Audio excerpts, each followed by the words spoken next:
to proceed with the proceedings. We extend a warm welcome to our beloved and dynamic Chief Minister of Andhra Pradesh, Sri Nara Chandrababu Naidu garu, to the Green Hydrogen Summit being held here today.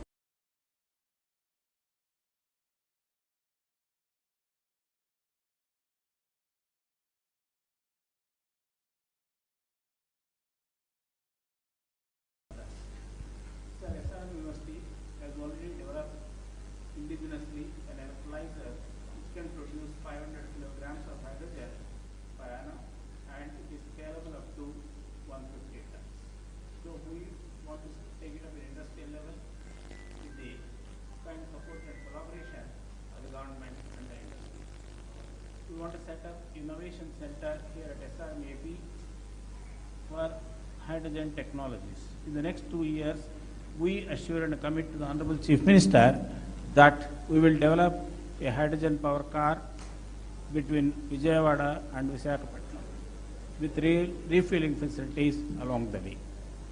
Also, this university proposes, and as you directed us on 11th March, to develop a hydrogen powered train between Vijayawada, Hyderabad and Visakhapatnam, where hydrogen is available.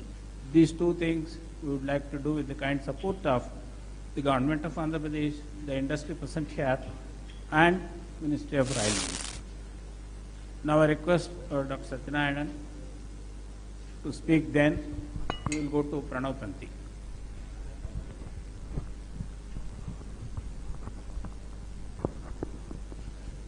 First of all, I would like to welcome the Chief Minister, the Honorable Chief Minister, for this Hydrogen Summit. And I understand he's been away from Andhra Pradesh for the past 3-4 days, and he's very tired. But in spite of that, he has made it to this occasion. We are very happy to be hosting this event. As Professor Raut told, we will be interested in producing hydrogen in the university, but for the industry, and also we would be interested in doing a prototype for a hydrogen train which can run between Vijayawada and the Visakhapatnam.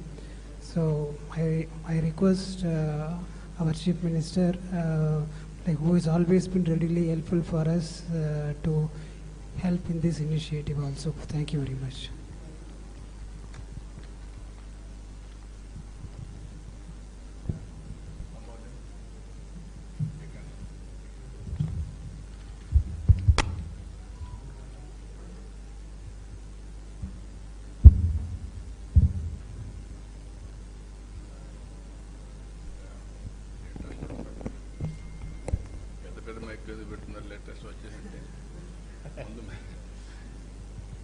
Must be ahead of times. Okay, now I'm very happy to come this interaction session. After that, inaugural session will be there. 2 days, all of you are going to be here to finalize the agenda. Green Hydrogen Summit 2025. I welcome all of you. I want to hear from you now. We are taking all initiatives, how to go about brief introduction of the subject. Then we'll go to main meeting. I am assuring you, what all you bring new ideas and innovations. We are here to execute and produce proof of concept in a big way. That will be replicated nationally and globally. And also we will follow wherever there is a best practice or innovation, as it is, we will adopt it. We will work plus on that. That is our intention. I am very happy. Now we can interact. Sir, now I request Pranav Tanti, CEO and President of Switzerland Group, and they are very keen to invest for production of green hydrogen. I had a brief discussion with Pranav Tanti. They want to produce 40,000 tons of green hydrogen in Andhra Pradesh, provided the Honorable Chief Minister will provide necessary facilities. So now I request Pranav Tanti. Respected sir, other dignitaries, thank you so much for this opportunity. So I'll just spread a different version of Synergen, which is our company. Suzlon is obviously a wind turbine manufacturing company. Synergen is in the green molecules, green fuels.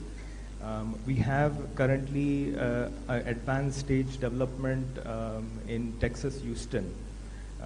40,000 tons of hydrogen capacity and 200,000 tons of ammonia, green ammonia. It's an integrated plant. We have 250 megawatts of behind-the-meter solar and 500 megawatts of wind integrated with the grid. So this facility, it seems simple, but the biggest challenge that we have seen in the last 4 years of working on this thing is the aspects of commercialization. Right? It's various moving pieces. The typical pieces have been the land, water, and power. These three pieces needs to be very critically aligned, very close to the port to make sure that the larger production actually is for an export market. The good quantum can be for the domestic market also.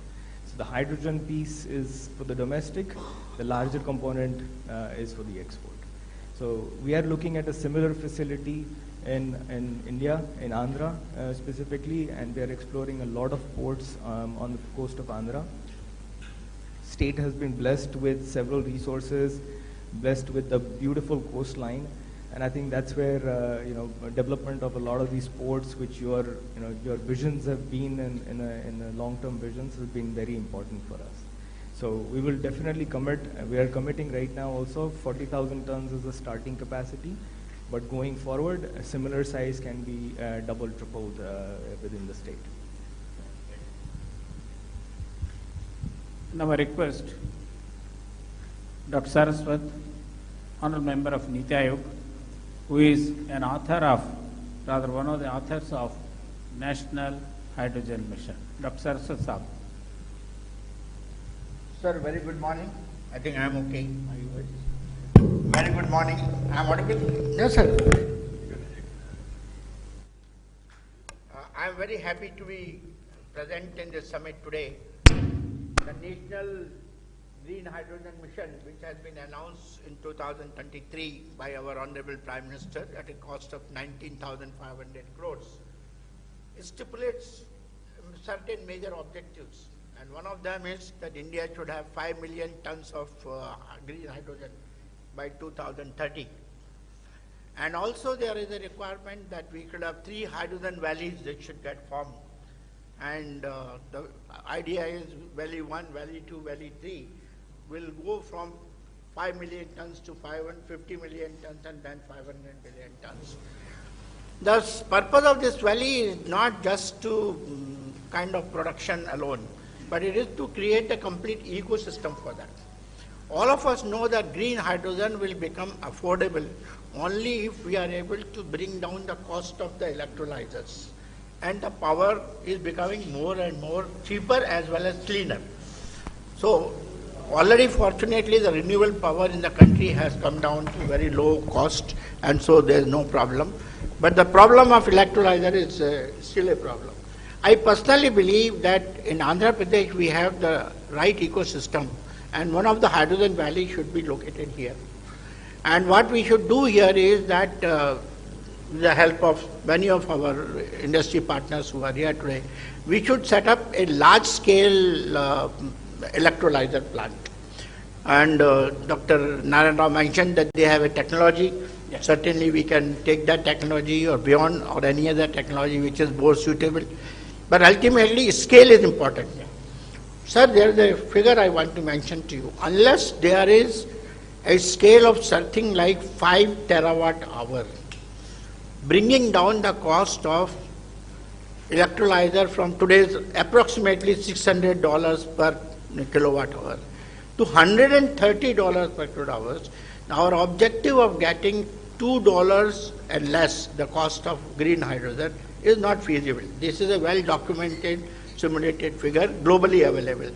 Now, it can have minor variations because India is a cheaper country in that sense, and we may be able to do it at a much lower cost. But scale is important. So that scale plant I request, with the help of your leadership and with the help of industry participation, and technology is coming, we should do it. Second area, I would recommend that under the Hydrogen Valley in Andhra Pradesh, we should go for the storage of hydrogen. Is a major problem.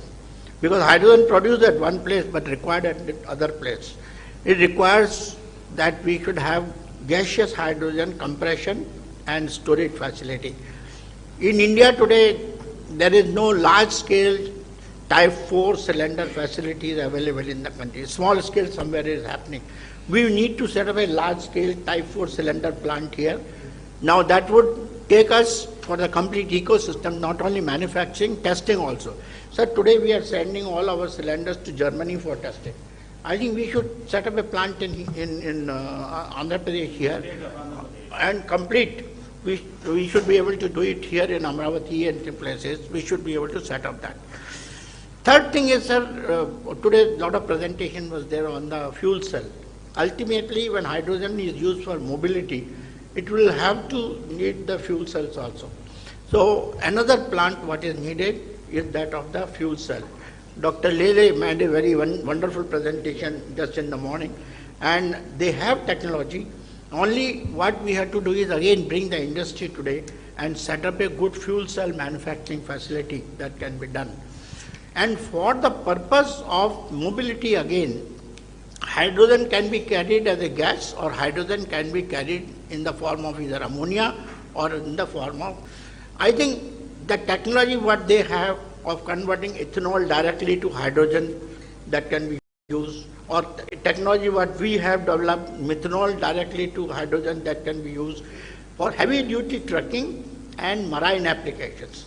A large number of ships today, sir, are now going to use only methanol as a fuel for marine application. Methanol is not used as methanol. Methanol is converted into hydrogen, and hydrogen is put into the fuel cell and then electrification. So that is again one area where I would say this particular hydrogen valley should do.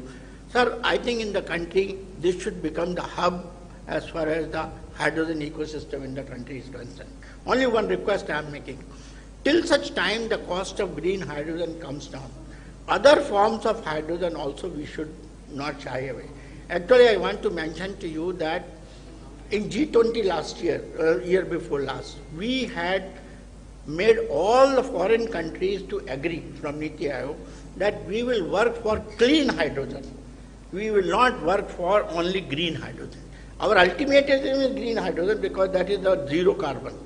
But affordability is important, and if I want my steel industry to become a user of the hydrogen or refineries to become user of green hydrogen, the cost has to come down. Blue hydrogen is available, so we should be able to do that today, and it can be produced from number of sources.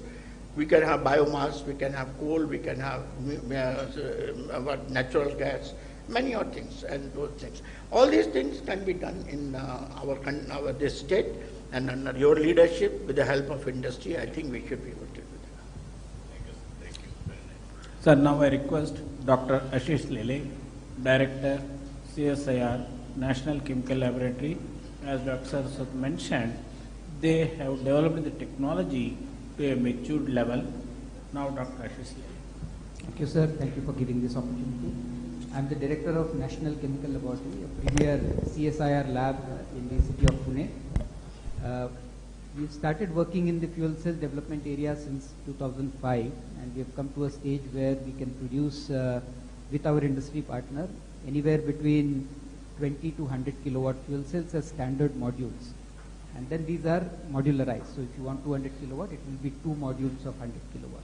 So depending on which application we are looking for, all of these applications can be configured with the right kind of fuel cells. This is a fully indigenous fuel cell.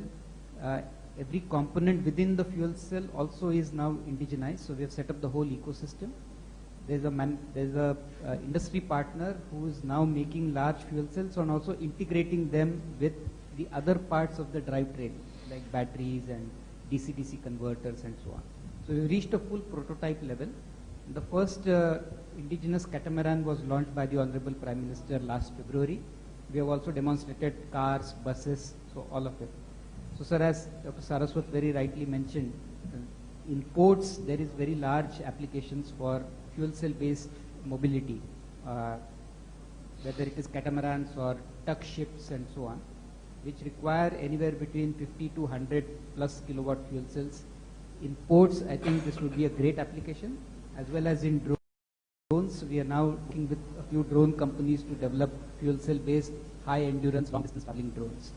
So we'll be very happy to participate in any effort in Andhra Pradesh to take these technologies now to real commercial scale. We have done enough prototyping now. We are looking for opportunities to now scale up and commercialize. So very, very helpful. Thank you. So the Honorable Chief Minister is kindly aware that AM Green has set up their plant in Kakinada with a goal of producing 3 million metric tons of green ammonia. Now I request Dr. Ramkumar, CTO of AM Green. So, respected sir, good afternoon and thanks for this opportunity. So I represent two group companies, Greenco and AM Green. Greenco is a renewable energy company which produces green electrons, and AM Green is the green molecule company which is launched last year. So as Professor D.N. Rao was mentioning, already the Nagarjuna Fertilizers was acquired by us in Kakinada, and now there is a very brisk activity going on to convert this Nagarjuna Fertilizer plant into 1 million metric ton to start with 1 million metric ton of green ammonia.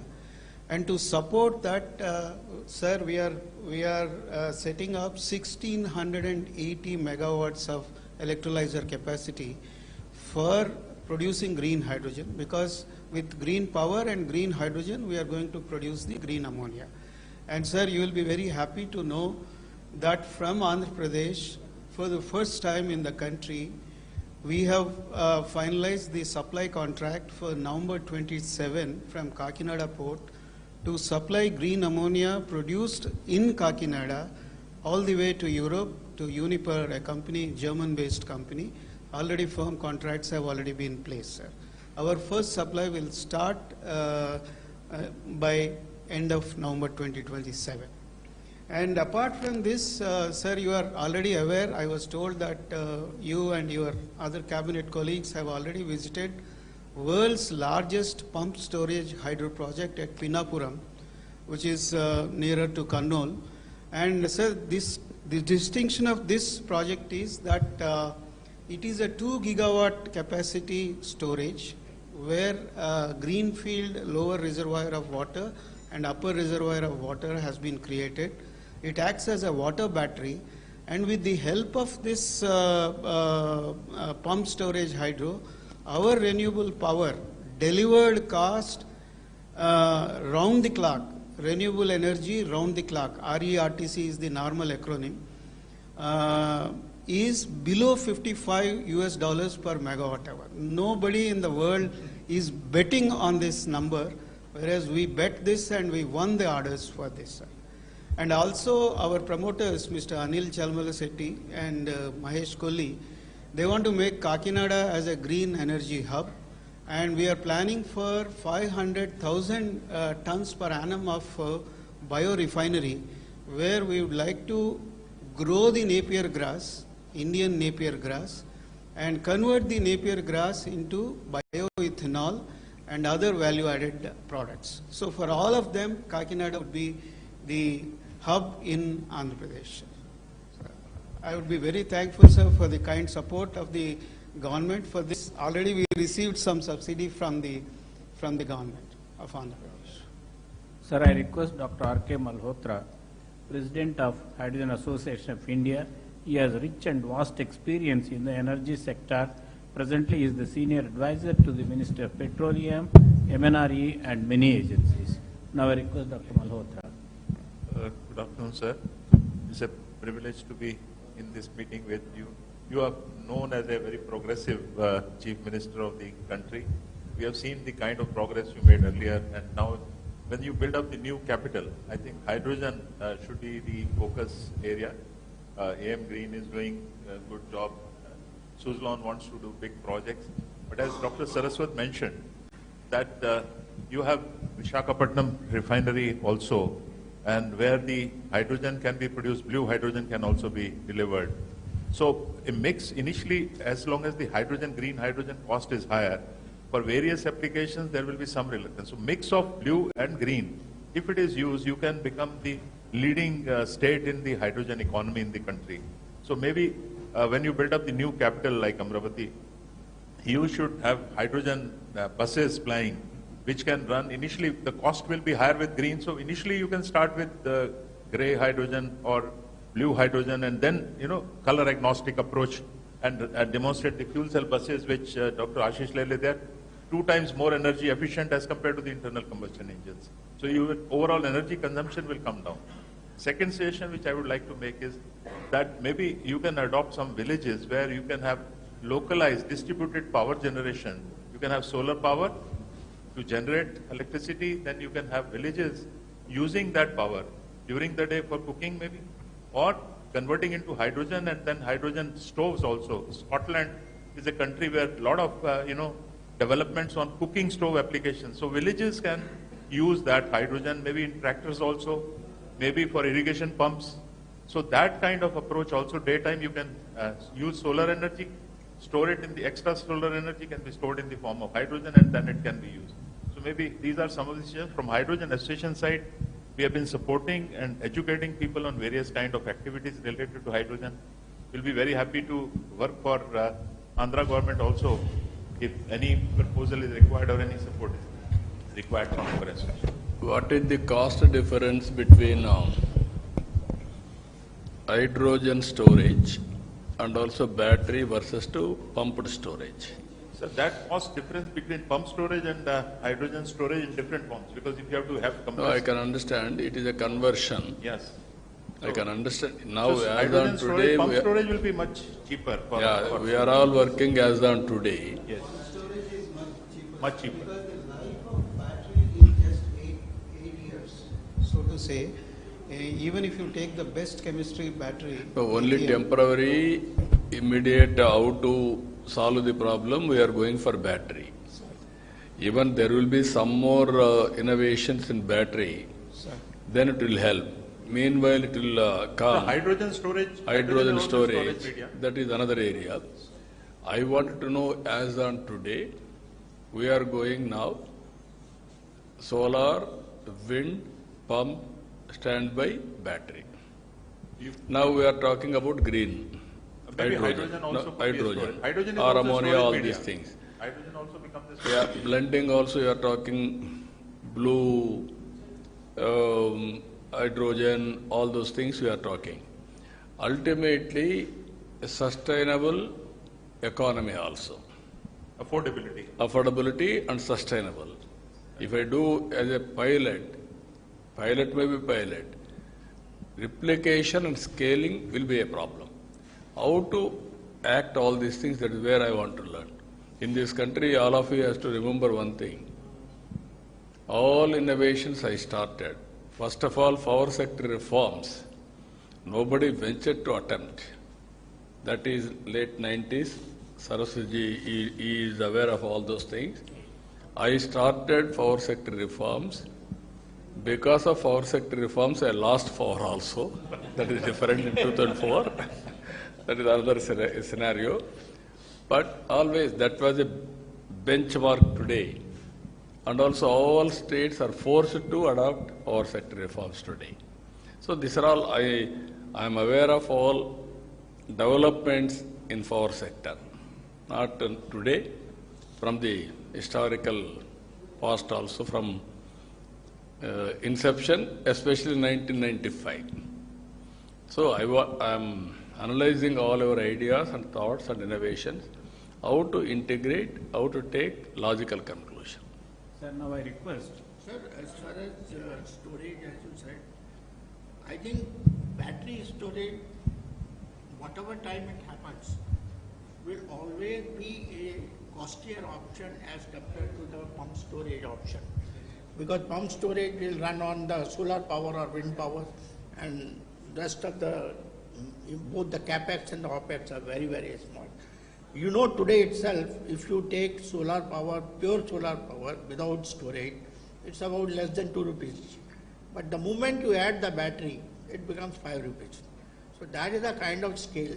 Even if you reduce the cost of battery, which is most unlikely because battery uses all critical minerals, and these critical mineral costs cannot come down because of non-availability. Marginal changes will come. So we have to always explore methods of storing hydrogen or storing power using the other methods. For example, hydrogen storage you can use as Sir Ramkumar is telling, ammonia as people. People are using ammonia, people are using ethanol, people are using methanol. They are the best carrier of hydrogen. They can be carried and then they can be reformed to give you pure hydrogen. And once that has happened, your transportation cost comes down, your ultimately delivery cost of hydrogen to the end user becomes the cheapest, if you follow that. So storage, I personally believe we should focus on cheaper means like pump storage. That is the best method is going to happen. Yeah. So now I request Andrew Schumann, CEO, Everensis Renewables from Australia. Thank you very much. Thank you for the opportunity to come and speak to yourself and everybody here today. I'd like to bring a little bit of a different perspective to the conversation, and that's the one of an investor. Unless we can really make green hydrogen a value proposition, then it's going to be very difficult to get the investment. And without substantial investment, it's going to be hard to be successful. So a bit about myself. I'm an engineer. I've spent a large portion of my life working with doctors and professors, helping them to build process plants and processes and then upscaling them to commercial scales. And so I appreciate the complexities behind that, and I was really happy when Seshidhar approached me to join Arvensis. The Arvensis group is looking to invest in excess of $100 million into India. And we're looking at areas such as technology, AI, 3D printing, and all those things. We're also looking at renewable energies, and we're also looking at e-waste recycling. Okay. And we've been really, really impressed with the vision that I've seen in India. You know, when I've looked at all of the documents and the research that I've done, the vision that the government as a whole, as national, and then yourself has really put forward to say, this is where India wants to go. I really wish that Australia would have that same vision and be so clear about it. People are very scared to commit to any technology, whereas you have been very, very good with that. And so for me, from an investor perspective, you know, we're going to be starting off. We're working with to get permission from NREDCap to start our first 12-ton per day biogas plant, and we plan to rapidly expand that to 50 tons per day. Obviously, thank you. Please go ahead. Yeah, go ahead. Okay, please go ahead. Yeah. Oh. Okay, please go ahead. Oh, okay. So we're going to be rapidly upscaling that to 50 tons per day. And we've always been looking at, rather than just staying at biogas, how do we extend that into green hydrogen? So I've started doing quite a bit of research into, you know, how do we de-risk this from an investor perspective? What are the things that we need to do to ensure that the demand side is there? And it was really good for me to hear the esteemed doctors all around the table all saying we need the demand side to get there. We need to get other applications other than just the fertilizer industry and the petroleum enrichment industries. We need to look at how do we actually increase the demand? And then on the other side, how do we look at the supply? Now, being a biogas provider or investor in that, I feel a little bit, you know, like the orphan child. If I look at the scheme that's been put in place for the development of green biogas, it's all about electrolysis, okay? And the generation of green hydrogen from the biomass itself is really relegated to projects and research sort of initiatives. And so I would really ask, those are the two things that, we would like to participate and understand how can we help increase the demand side of the equation and at the same time work with you to de-risk in terms of the supply and the technology that's actually used on a biomass. So, okay. Before we close this discussion, I request the Honorable Chief Minister to address the industrialists present here. Friends, only I came here to learn more and also adopt all those new technologies, new innovations, ultimately how to reduce the cost of energy. Second angle, because of global warming, how to go for green energy. Once green energy, then towards downstream industries. Storage, ammonia, ethanol, so many innovative ideas. So I am very happy to listen all of you. 2 days you are going to be here. We are having a clear policy. Even our Prime Minister is working in a big way. 500 gigawatt capacity on green energy. That is his mission. With the downstream product also. What all you recommend. And then we'll start working in that direction. I am very happy as a planning NIJAM member has rightly mentioned, Andhra Pradesh will be hydrogen valley. I am assuring you that it will happen.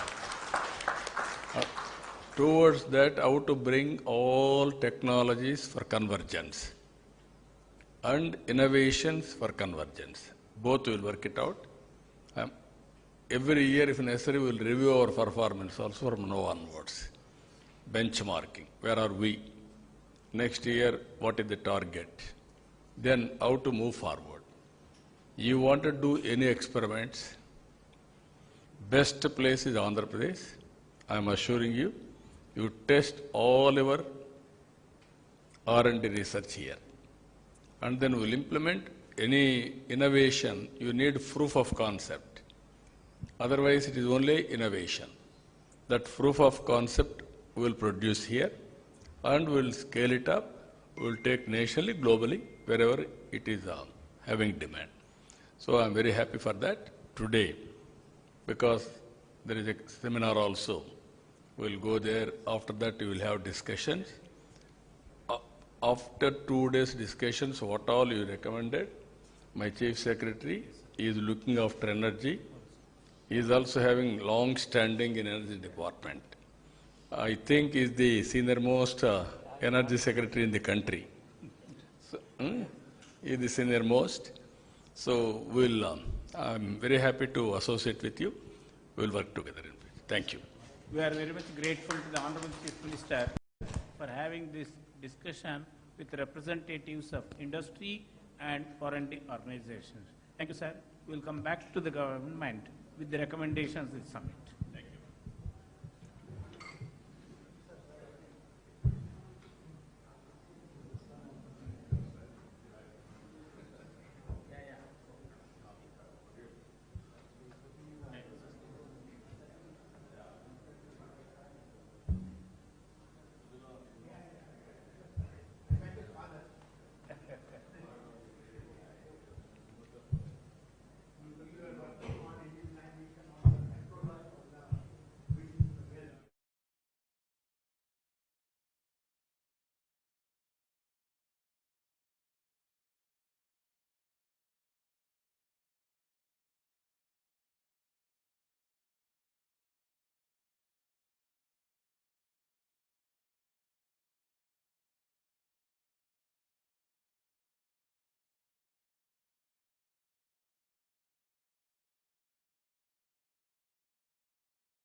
and these bipolar plates are stacked together and make an electrolyzer.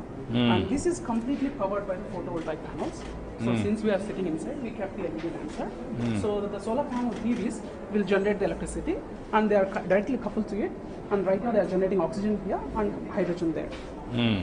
And the whole objective of our project is that the hydrogen electrolyzers plays a crucial role in making into a green ethanol as a project, sir. So we are developing a green hydrogen generation by using a waste, all the agricultural waste. We put it in a gasifier. It generates a syngas, carbon monoxide and hydrogen, and that requires our green hydrogen electrolyzer. We attach extra hydrogen and we ferment the syngas using our fermentation technology, and we make a ethanol, sir. So in this process, the complete waste will actually convert into ethanol. So typically 1 ton of any biomass, like bagasse or anything, it is very 2,000, 3,000 rupees worth. But we can convert into 1,200 liters of ethanol. Yeah. So 1 liter of ethanol is costing 71 rupees. So it's a very value addition. So from the agricultural rice point of view, every farmer will get huge amount of margin, not only from the crop, from the waste. So this is the whole project, sir. We want to propose for the Good. Thank you. We will work it out. From KP Industries. Sir, we given a proposal for a green fuel station as well as excellence center in Amravati. Sir, already taken up. They want to start a global excellence center at Amravati. Hydrogen. Last time we Tamil Kalsinattu. We will be getting it to next cabinet. Hydrogen also we are likely to produce, sir. We will work it out. KP We will very happy. major at Gujarat, sir. We met you, sir. Farooq Patel ji came and Acha. Yeah, I remember. CSR funds they want to, sir. Now we will work it out. First they said they will give CSR and they want to develop excellence center, training center. Then they want to come to do a green hydrogen manufacturing plant we want to do, sir, and fuel station also, sir. If Amravati think about complete green hydrogen, we have a fuel station which we shown you. One EV station, that is also green EV station, as well as one green hydrogen hub will be there. You can declare that entire Amravati should only run on a hydrogen or EV. That sort of a thing we can definitely. Now we will work it out, the take on this. Thank you, sir. Hello. This is the project, sir. Meere sanction చేశారు 2018 లో. Yeah, I remember. This is a reality, sir, now. No, I remember. Because power is getting withdrawn from here already. And this is the Kakinada project, which is This is the Nagarjuna. ammonia. ముందు phase 1 లో 500,000 tons, sir. ఆ తర్వాత 28 కల్లా full 1 million ton. I think country lo we are number 1, sir. 83 we brought Nagarjuna. Now you are converting. Interesting. Pankaj Patak wants to explain recycling of e-waste. Sir, we are having a different approach of recycling the e-waste through hydrometallurgical process. So right now we have developed a technology which is going to be for upscaling this thing PRL05, where we are having a cathode material and we are having a selectivity of the metal like lithium, cobalt, nickel, manganese. We can select it later, and later on we can make up for the battery manufacturing. So we have made the precursor and that can be reused for the battery manufacturing. So these are the things we are having it, and also we are going to run for the pilot scale. Okay, very nice.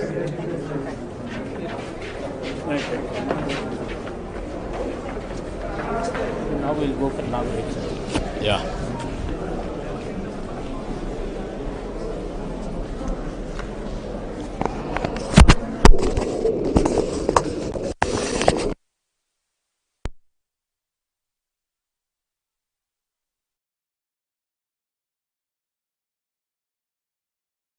And a leader whose unwavering commitment to innovation, sustainability, and public service continues to shape the future of Andhra Pradesh.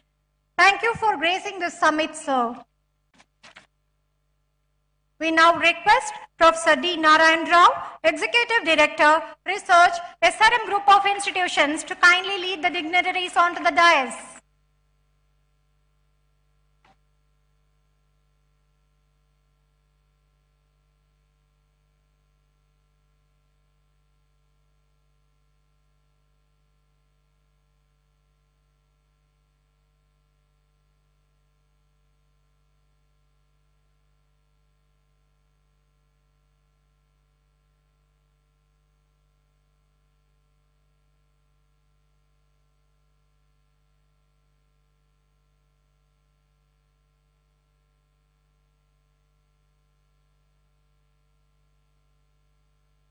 We now begin this landmark event with the tradition that symbolizes the awakening of knowledge, the lighting of ceremonial lamp.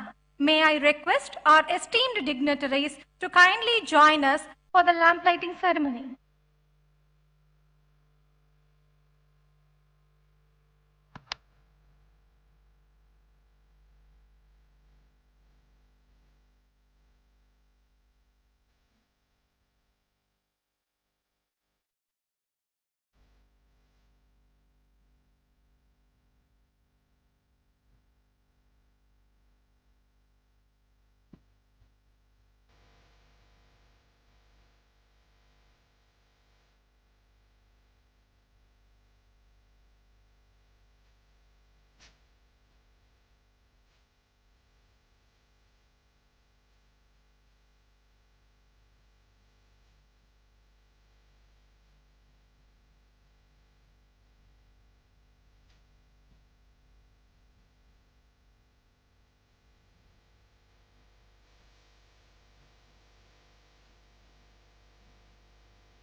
Let us begin with the welcome address by Dr. P.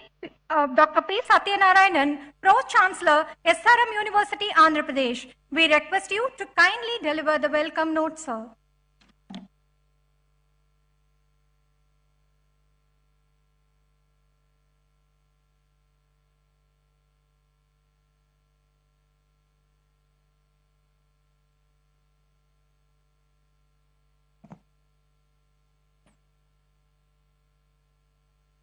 A very good afternoon to you all. Esteemed guests, scientists, policymakers, innovators, and friends. At the very outset, I extend our deep gratitude to the Honorable Chief Minister of Andhra Pradesh for his presence and his unwavering support for clean energy innovation. Sir, your leadership in advancing renewable energy, hydrogen infrastructure, and world-class research ecosystem continues to inspire not us, the students and faculty, but the entire scientific and industrial community. I warmly welcome Dr. V.K. Saraswat, Honorable Member of Niti Aayog, Dr. Pemesini Chandrasekhar, Honorable Minister of State for Rural Development and Communications, Shri K. Vijayanand, Chief Secretary, Government of Andhra Pradesh, Dr. Ashish Leela, Director CSIR, National Chemical Laboratory, Dr. Sujit Pillai of National Hydrogen Mission MNRE, Dr. R.K. Malhotra, the President of Hydrogen Association of India, Mr. Pranav Tanti, the President and CEO of Synergen Green Energy Inc. USA, Mr. Anil Kumar, MD and CEO of GreenCo, and all other distinguished delegates and the participants. It is a true pleasure to welcome you all here to this Green Hydrogen Summit, a platform that reflects our shared commitment to a cleaner, more sustainable, and forward-looking energy future. This is just not about saving the earth. It is about saving ourselves. The earth will continue to exist regardless of climate, temperature, and terrain. But we, the ecosystem that support the human life, need balance to survive. what's truly at stake is not the planet, but the environment stability we depend upon. Air we can breathe, water we can drink, and the temperature we can live with. Our ongoing dependence on non-renewable energy, fossil fuels that pollute the air, warm the planet, and degrade the ecosystem is pushing towards a future that is just not uncertain, but hazardous to human existence.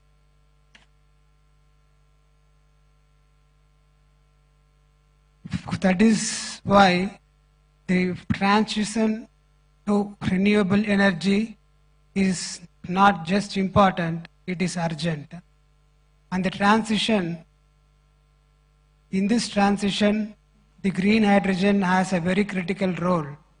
It is one of the few clean energy sources capable of addressing industry scale needs, long distance transport, grid level storage, and the areas where the batteries and the technologies fall short. Recognizing this, the Honorable Chief Minister has taken a pioneering step by launching Andhra Pradesh Green Hydrogen and Green Ammonia Policy in 2023. This policy outlines a clear vision to produce 500,000 tons of green hydrogen per year and 2 million tons of ammonia per year, backed by strong incentives. From ST reimbursements, electricity duty waivers, to land concessions and priority port access. These are not symbolic steps, they are concrete foundations to make Andhra Pradesh a national and a global hub for green hydrogen. And what makes this even more inspiring is the mindset behind it. It was on this very stage that Chief Minister once said, being a visionary is a problem.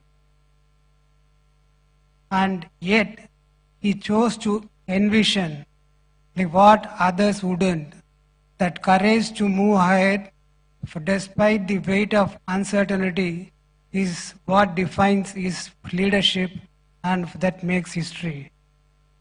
At SRM, we believe in that vision and we are committed to growing with the Andhra Pradesh state. As the Andhra Pradesh builds Amravati as a capital of the future, we at SRM University AP want to grow alongside it to be part of its transformation and history. In line with this vision, we are proud to announce the launch of the SRM Institute of Emerging Technology. At its heart, it will have the Department of Energy Engineering, one of its kind, committed to research, innovation, and skill development in the clean energy space. Apart from this, we are also planning for health engineering, financial engineering, defense engineering, and sports sciences. So that makes this SRM Institute of Emerging Technology to be different from the other institutions in India. If we are able to,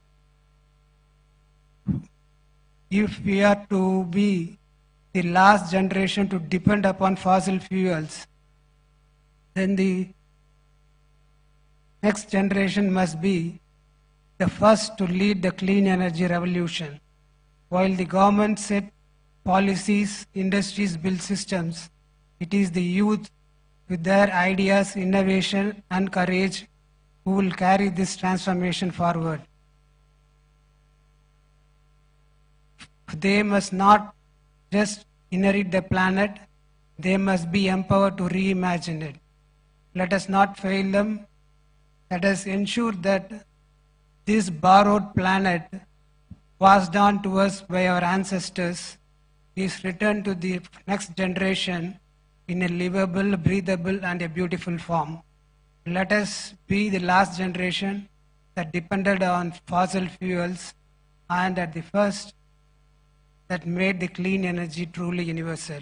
Let's work for it. Thank you very much.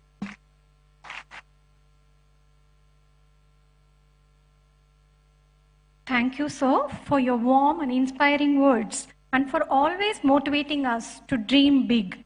We now invite Professor D. Narayan Rao, Executive Director, Research, SRM Group of Institutions, to set the stage by introducing the vision and purpose of Green Hydrogen Summit.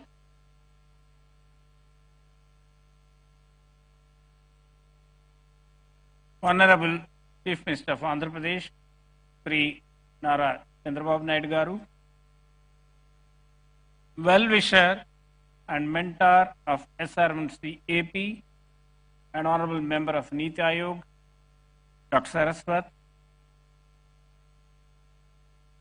very sharp and young Minister of State for Rural Development and Communications, Dr. Pemasani Chandrasekhar, President of SRM Group, Dr. Satyanarayanan, the Chief Secretary, Sri Vijayanand, the well-known industrialist, Mr. Pranav Tanti, Professor Malhotra, President of Hydrogen Association of India, Dr. Ashish Lele, Director, CSR, National Chemical Laboratory, Pune, Dr. Sujit Pillai of the National Hydrogen Mission of MNRE, my colleague, Professor Satish Kumar.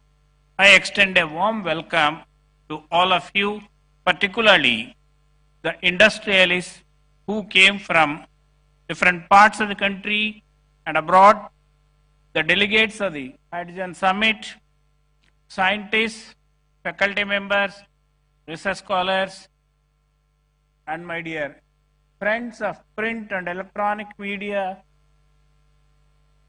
Once again, I have a great pleasure inviting all of you to the Green Hydrogen Summit 2025 being held at SRMC AP today and tomorrow. India's deep commitment to aspirational climate goals, which the Honorable Chief Minister also mentioned in the last few minutes in the discussion meeting, these commitments have been widely acknowledged by the Committee of Nations. India plans to become energy independent by the year 2047. The Union Cabinet approved several science and technology missions, including the prestigious National Hydrogen Mission with an impressive outlay of 19,744 crores of rupees. The key objectives of the mission are making India a leading producer and supplier of green hydrogen to the world, reduction in imported fossil fuels. Expected outcomes of the mission by 2030 are development of green hydrogen capacity of 5 million metric tons per annum, indigenous development and manufacturing of electrolyzers, creating opportunities for employment and economic development. Hydrogen, with its remarkable attributes of high energy density, zero emissions, has a wide variety of applications. With the permission of the Honorable Chief, I want to mention some of the potential applications in this country. Ministry of Road and Transport and Highways will enable adoption of green hydrogen in the transport sector. Ministry of Ports, Shipping and Waterways will play a crucial role for establishing capabilities for export of green hydrogen and its derivatives. Now, hydrogen-powered drones are becoming very popular all over the world. The Honorable Chief Minister has created Drones Corporation of Andhra Pradesh, which could consider to develop hydrogen-powered drones. This will be the first state in the country to develop hydrogen-powered drones. Ministry of Petroleum and Natural Gas will be facilitating uptake of green hydrogen in refineries and city gas distribution. Green steel. Steel production is one of the potential sectors where green hydrogen can replace fossil fuels. Ministry of Steel will drive adoption of green hydrogen in the steel sector. European countries say we'll import only green steel. So this is a great opportunity for Visakhapatnam steel plant to go for steel production using hydrogen. Now I have a request to the young Minister of State for Telecommunications. The backup power requirement of telecom towers presents an apt opportunity to deploy reliable and on-demand renewable energy solutions. Where it is estimated that these towers in the country consume about 2 billion liters of diesel every year. So hydrogen could be considered as a backup energy source. Ministry of Railways is working on transitioning towards adoption of green hydrogen in view of its ambitious plan to reduce the carbon footprint. Ministry of Railways has already developed a hydrogen-powered fuel cell-based train with 10 coaches, and the pilot hydrogen-powered train will be demonstrated in September 2025, that is the next 2 months, between the stations Jhind and Sonepat in Haryana. In March 2025, the Honorable Chief Minister directed SRM University AP to develop a hydrogen-powered train between Hyderabad and Vijayawada. Then immediately Chief Minister said, no Narayan Rao between Hyderabad and Visakhapatnam. Yes, sir, we are at it. Now, yeah, please.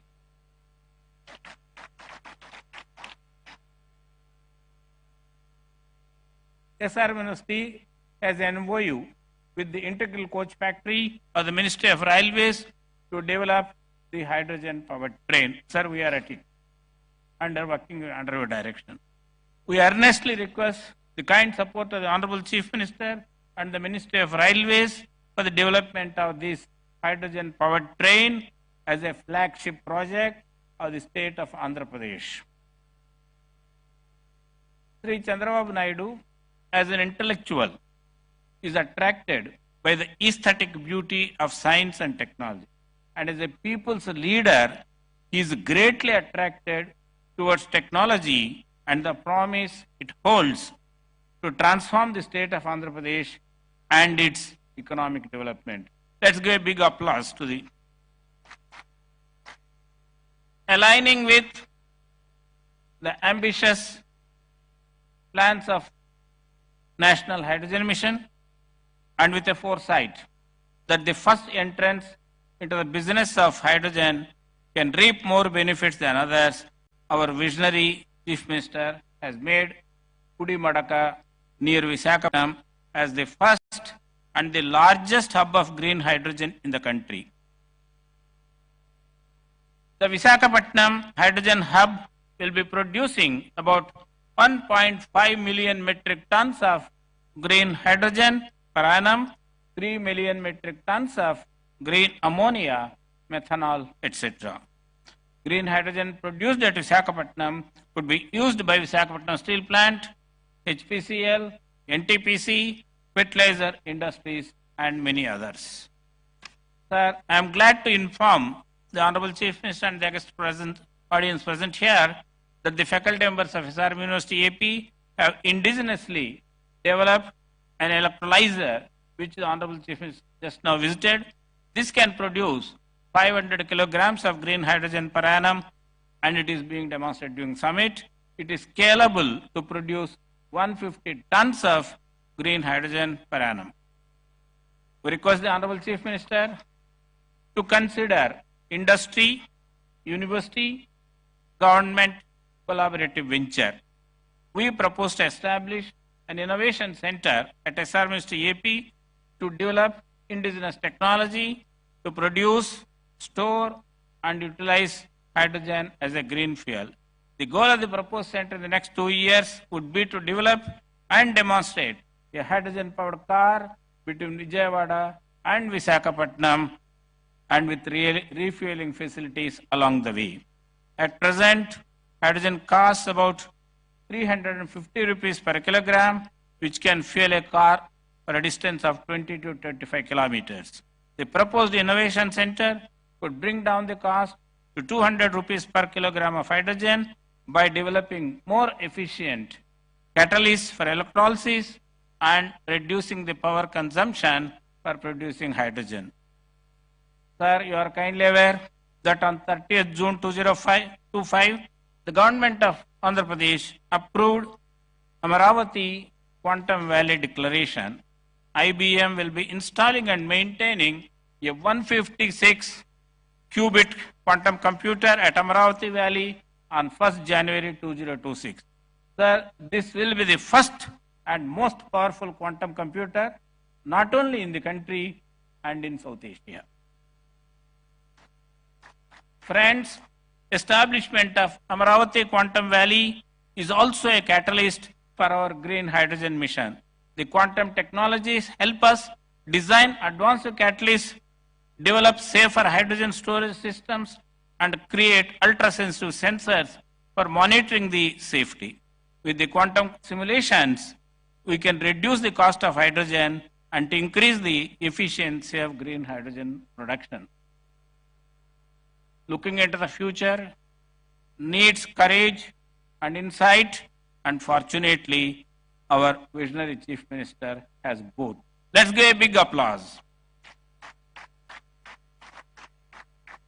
During the exciting decade of 2014-24, the Government of India launched several SNT missions, including the National Hydrogen Mission, National Quantum Mission, National Semiconductor Mission, National Mission on AI. The state of Andhra Pradesh has taken up these missions at an unprecedented fast pace. Dear friends, with all these technological advances and the vision and dynamic leadership of our beloved Chief Minister, the state of Andhra Pradesh will be very different from what it is by 2047, Swarnandhra 2047. Jai Hind, Jai Bharat, Jai Vigyan. Thank you. Now I request all of you to give a standing ovation to this dynamic, visionary Chief Minister.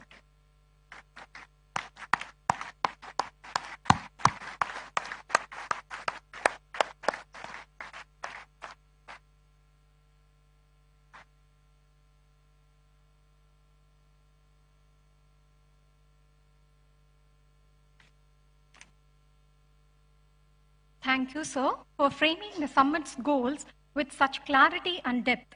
Now, it's our honor to invite Sri K. Vijayanand IAS, Chief Secretary, Government of Andhra Pradesh, to address the gathering.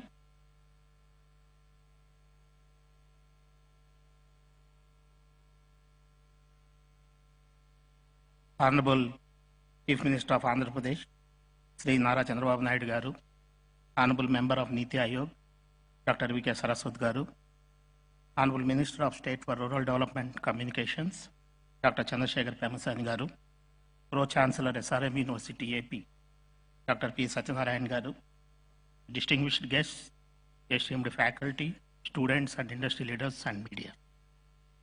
A very good morning and warm greetings to all of you. It is a privilege for me to be part of this transformative gathering, the Green Hydrogen Summit 2025, which is hosted by SRM University and New and Renewable Energy Development Corporation, Government of Andhra Pradesh. This summit is a testament to our collective commitment to building a sustainable future powered by clean energy. Today, we have gathered here to discuss one of the most transformative energy solutions of our time, that is green hydrogen. This summit is not just a platform for dialogue, it is a call to action for governments, industry, and academia to collaborate in building a sustainable and resilient energy ecosystem. I extend my heartfelt gratitude to SRM University for graciously hosting this summit. The sector offers a compelling and scalable solution to all of us. This pathway not only decarbonizes our energy systems, but also redefines industrial process, transportation, and agriculture. Green energy derived from solar, wind, hydropower, renewable and resilient energy system. By harnessing this energy to produce green hydrogen through electrolysis, we unlock a versatile fuel that emits only water when it is used. Green hydrogen is rightly called the Swiss knife of decarbonization because due to its wide-ranging applications from refining to steel making to aviation and shipping. The green hydrogen ammonia value chain is critical for decarbonization in particular. It enables deep emission cuts in hard to abate sections like steel, cement, and heavy transport. Energy storage and transportation also value chain is used to allow efficient storage and long distance transportation of renewable energy, balancing supply and demand.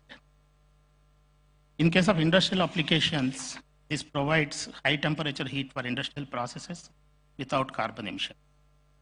In case of climate mitigation, by reducing CO2 emissions, it contributes to limiting global warming to 1.5 degrees centigrade as outlined in international climate agreement. As a economic growth perspective, it opens new avenues for job creation, innovation, and green industrial development. Looking and taking all these factors into consideration, Government of India has made significant strides in promoting green hydrogen as a cornerstone of its clean energy transition. National Green Hydrogen Mission is launched in January 2023. Is the India's flagship initiative to promote green hydrogen. It aims to produce 5 million tons of green hydrogen annually by 2030, attract investment worth 8 lakh crores, create more than 6 lakh green energy jobs. The strategic interventions for green hydrogen transition is a program supported with NGHM. It provides for 17,490 crores allocated from 2023 to 2029 as production-linked incentive PLI scheme for electrolyzer manufacturing and hydrogen production.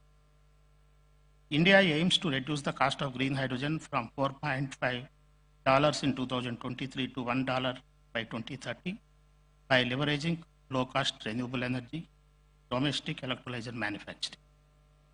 And India is also focusing on infrastructure and export strategy and building a scalable hydrogen ecosystem for industry and transport. Strategic partnerships through India, Middle East, Europe Economic Corridor to boost hydrogen exports. Government of Andhra Pradesh, under the visionary leadership of our Honorable Chief Minister, Sri Nara Chandrababu Naidu Garu, we are playing a strategic role in this entire program. Andhra Pradesh is proud to be at the forefront of this India's clean energy revolution. With abundant RE resources, a proactive government, and a thriving industrial base, we are ready to become Green India, green hydrogen powerhouse. Under Swarnandhra Vision 2047, we are committed to become a hub for clean energy innovation and green hydrogen exports. The state has launched Andhra Pradesh Integrated Clean Energy Policy 2024, which provides a comprehensive framework for green hydrogen production and infrastructure, electrolyzer manufacturing, hydrogen-powered mobility and logistics, export-oriented hydrogen corridors. The state targets around 10 lakh crores of investment in clean energy, and the state is offering capital subsidies, GST relief, stamp duty concessions, and incentives for battery storage systems to attract green hydrogen and renewable energy investment. Recently, India's first integrated green hydrogen hub by NTPC Green Energy, where Government of Andhra Pradesh New and Renewable Energy Development Corporation is also involved. The Honorable Prime Minister has laid foundation stone for 1,200 tons per day green hydrogen at Pudimadaka on January 2025. You are also aware 1 MMTPA green hydrogen based green ammonia manufacturing facility at Kakinada by AM Green Ammonia Private Limited they have already started, they did the groundbreaking, already started the work with an investment of 12,000 crores and creating 2,600 jobs. Development of a 2 gigawatt electrolyzer manufacturing facility at Kakinada by Tancocril Greenco Hydrogen Solutions Private Limited is also, they have laid the foundation stone, and they have started the activity with an investment of 2,000 crores and creating 5,000 jobs. We are also happy to announce that India's first pilot project blending green hydrogen with LPG for industrial heating with an annual green hydrogen capacity of 25 tons per annum at Rockman's Tirupati facility by Hero Future Energies and Rockman Industries. The total investment is approximately 1,000 crores with 2,000 existing employees at the factory. What is the road ahead for us? While these challenges remain, such as high capital costs, energy losses, and storage complexities, our path forward is very clear. There is a need for policy support and subsidies for early stage investments, which by our policy we have provided the best of the industry kind of incentives in this sector. International supply chain development is also something important, and continued R&D for efficiency and cost reduction, academic and industry participation to drive innovation. The success of this green hydrogen depends on collaboration between government, academia, industry, and civil society. This summit is a shining example of such collaboration. It brings together thought leaders, innovators, and policy makers to chart a roadmap for a cleaner and more resilient future. I urge all the stakeholders who are present here to continue this dialogue beyond today. Let us build a pilot projects, share knowledge, and create scalable models that can be replicated across the country. As we look ahead, let us remember that the transition to green hydrogen is not just about technology, it is about vision, it is about courage, and it is about commitment. And Andhra Pradesh stands ready to lead, and we invite all of you to join us in this journey. Together, let us make Andhra Pradesh a model for sustainable energy and a proud contributor to India's green future. Thank you.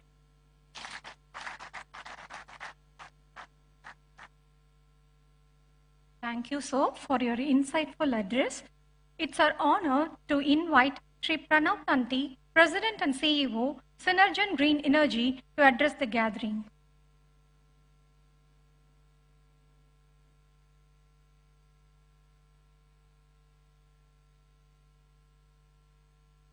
Honorable Chief Minister, Chief Secretary, respected dignitaries, esteemed delegates, distinguished guests, I'm truly honored and humbled to stand here to welcome you. It is for sure a great privilege to welcome you all to the great state of Andhra, where the Green Hydrogen Summit has been established. Andhra Pradesh is delighted to host this remarkable gathering of visionaries, industry leaders, policymakers, future generations, and experts who share a common goal: to harness the potential of green hydrogen as a pivotal force in the transition towards a sustainable and clean energy future. If I can pause and ask a basic question, why hydrogen? What makes hydrogen so special? Hydrogen is the simplest element. It is the most abundant element. So why hydrogen? Well, the answers are in the challenges that we all face in this energy transition.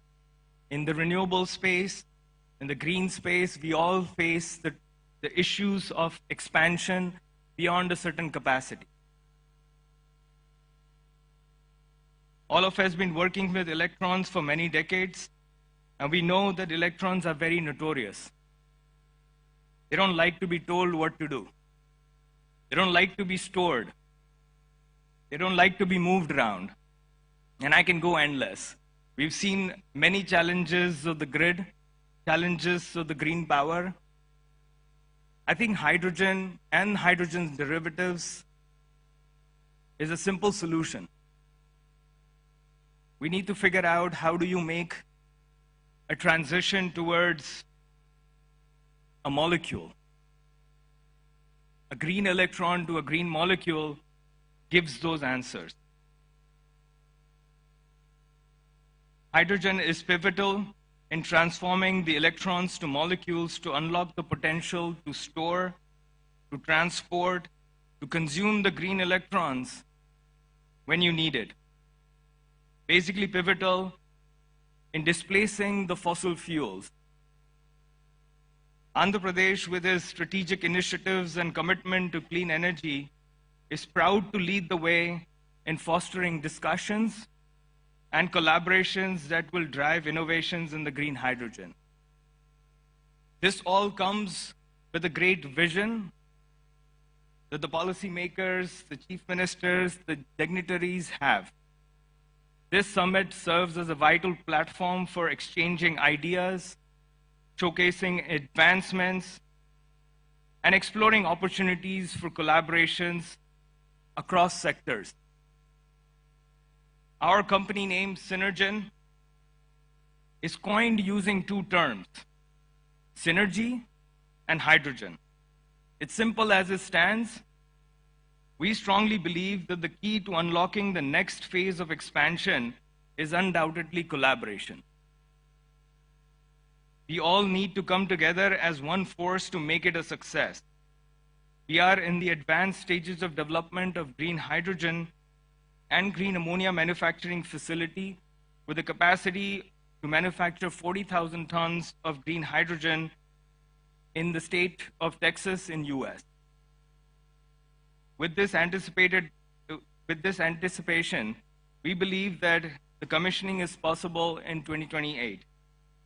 And a combined capex of renewable energy and a green fuel of $2 billion. This was only possible because of the efforts we put in fostering partnerships and collaborations over the last 4 years. Throughout this summit, let us engage in meaningful dialogue, challenge conventional thinking, and inspire one another to take bold steps towards achieving the common objective. Your insights, experiences, and commitments will lay the groundwork for transformative change. Once again, welcome to the Green Hydrogen Summit at Andhra Pradesh. Let us harness the power of collaboration and innovation to fuel the sustainable future for the generations to come. Thank you. Thank you, sir, for your inspiring message. It's our immense privilege to invite a distinguished architect of India's science and technology policy, Dr. V.K. Saraswat, Honorable Member, Niti Aayog, Government of India.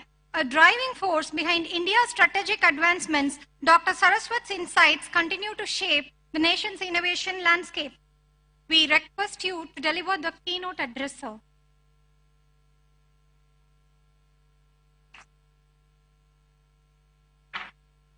Namaskara.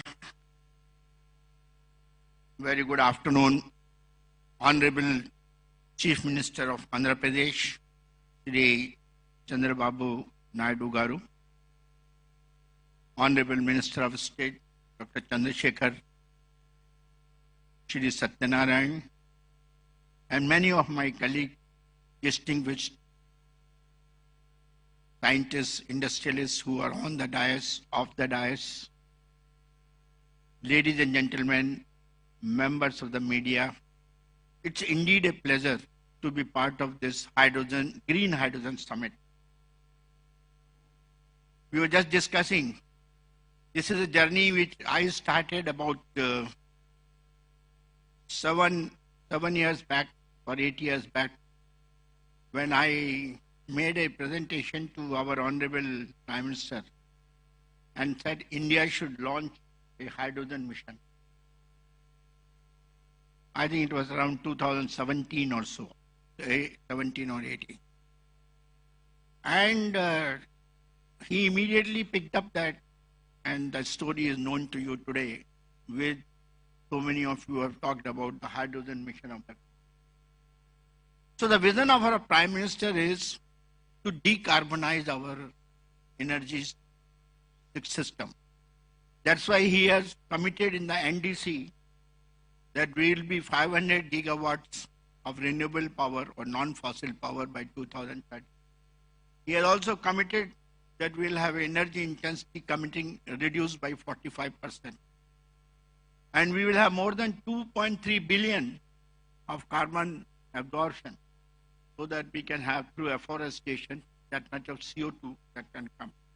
And ultimately net zero by 2070. Now, what is the role in this? Because energy is such a sector which is so open. We have been depending upon fossil fuels for energy for the last so many decades and almost a century. And now we have worked out under the leadership of our Honorable Prime Minister the energy mix for our country.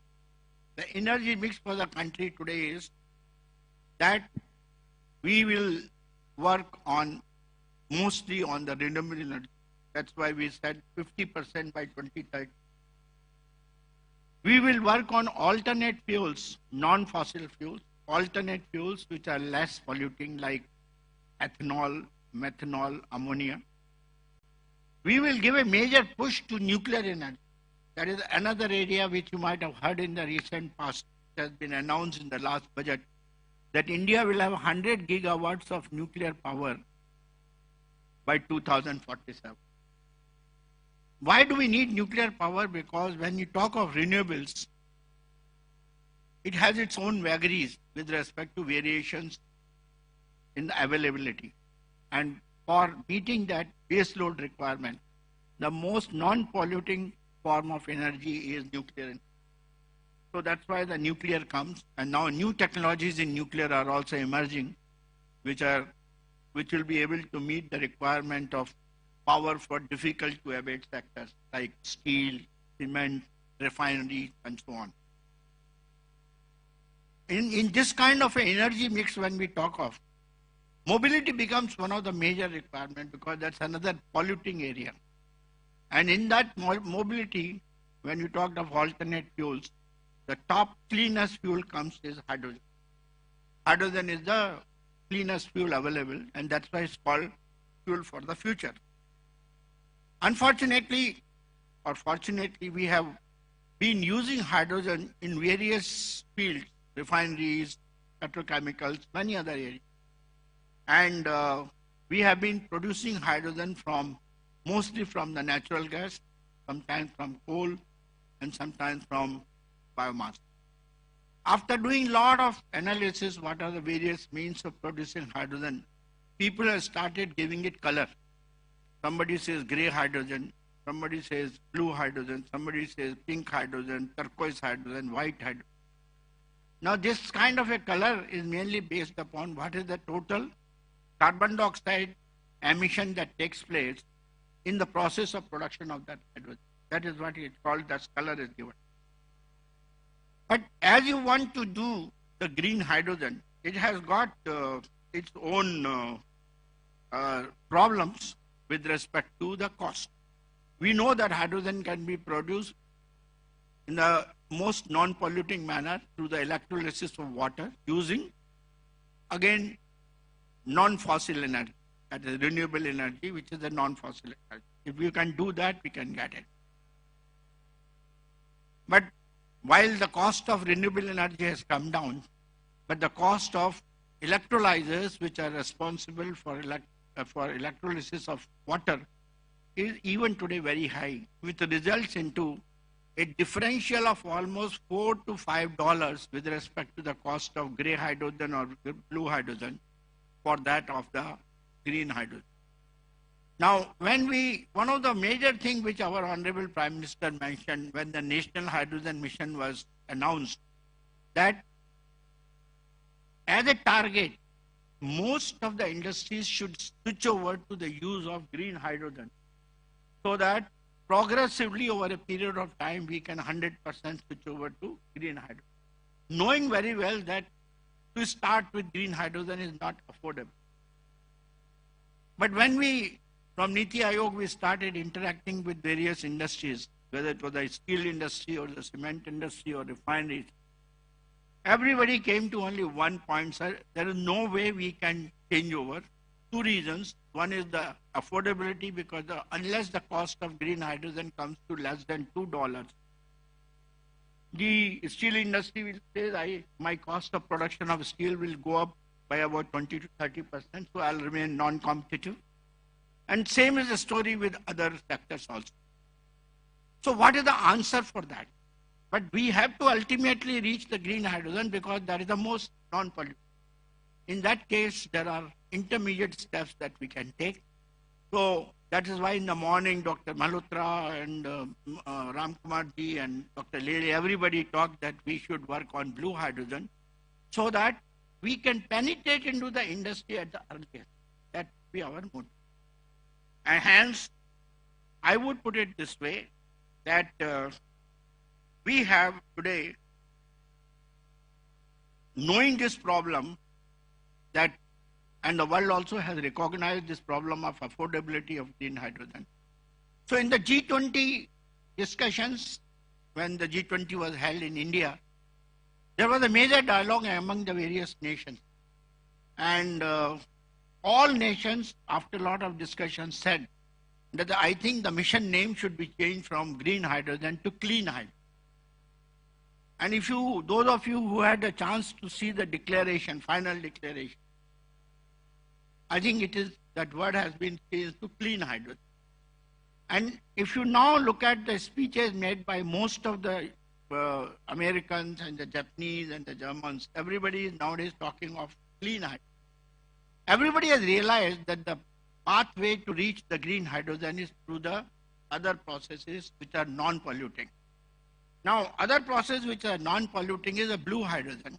And we can use the existing fossil fuel resources like natural gas and coal and do carbon capture and utilization and produce blue hydrogen. And the cost of that will be in the region of $2 to $2.5 to $3. That is a kind of a number. And the carbon footprint will be well within the definition which has been given by the MNRE today, that the green hydrogen is green if the carbon footprint is 2 kilograms of CO2 per kilogram of. So it will be very much in that. So we will be meeting both the objectives. Now, opportunities are there because ultimately by 2047 or 2040, we have to make green hydrogen affordable. Our Honorable Chief Minister just now was telling that we have to work today, and Andhra Pradesh has the greatest opportunity to do that, because I know the leadership of Honorable Chief Minister is so great, because I have seen him transforming the IT infrastructure in the state of Telangana, that is Hyderabad, and bringing it as a city which is comparable to Silicon Valley. It became the Silicon Valley of India. That was because of the leadership and the vision of our Honorable Chief Minister. I'm quite certain that India's green hydrogen mission, which is green hydrogen, you know, some numbers were already talked, so I'm not going to repeat. In Andhra Pradesh will be the valley of green hydrogen. All the projects which were narrated by them, I think they are the beginning for that. And I would put it this way, that we have to tread towards reducing the cost of hydrogen production, transportation, storage, and ultimately dispensation to whichever utility it is needed. And for that, technologies which are required, I think Andhra Pradesh, with the help of SRM and other institutions, can certainly meet them. A few of them I would like to mention, which I mentioned to the Honorable Chief Minister during the industry interaction, that we should set up a very large size electrolyzer plant in Andhra Pradesh. I'm very happy, Dr. Ram Kumar was telling that we are setting up something in the Kakinada region, if I'm not wrong, setting up a plant of something like 2 gigawatt and things like that.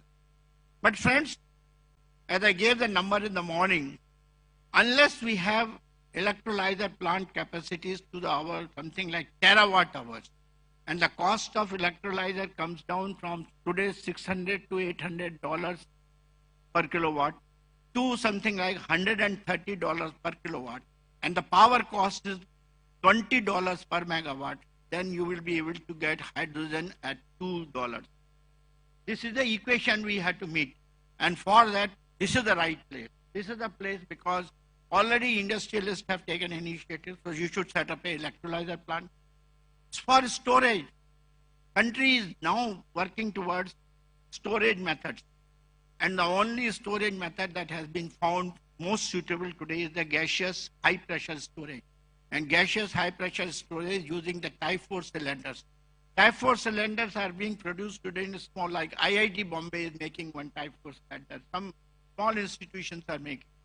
Some industries are also coming up.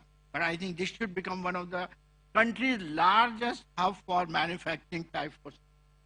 We should set up an ecosystem in Amravati for manufacturing type 4 cylinders along with the carbon fiber and also the facility for testing. We should not be sending our type 4 cylinders for testing to Germany and other places. We should do it all by ourselves. So that is the one which I would like to be done today. And third one is,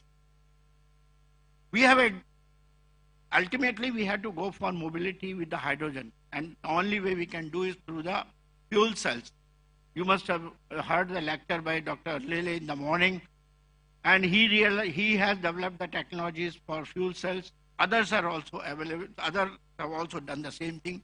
I think in this valley, what we are talking for Andhra Pradesh, there should be a large-scale fuel cell manufacturing facility with the help of industry and academia, indigenously done by us. Sir, I am a guy who believes in Atmanirbhar. Throughout my life as a defense scientist, I worked for self-reliance. Now we are talking of self-reliance in energy sector. There's no point in continuing to get all the solar cells imported from China and saying that I got 500 gigawatts of solar. I want those solar cells to be manufactured here. That's why government has given PLI scheme. Electrolyzers, PLI scheme. Fuel cell, PLI scheme. Now the time has come for us to take all of that into a large-scale production, make use of them, and make it more and more indigenous. And that is where Andhra Pradesh Hydrogen Valley will become the hub, and the leadership of our Honorable Chief Minister will be the big word, big guidance for all of us. The kind of work which was done for IT industry in Hyderabad, the same should be done under his leadership in Andhra Pradesh. I urge to all of you to participate in that. Thank you very much. Namaskar.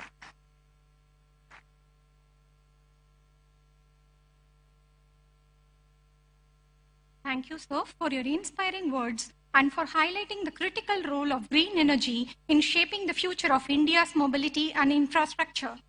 Now, I request Dr. Chandrasekhar Pemasani, Honorable Minister of State for Rural Development and Communications, Government of India, to address the gathering.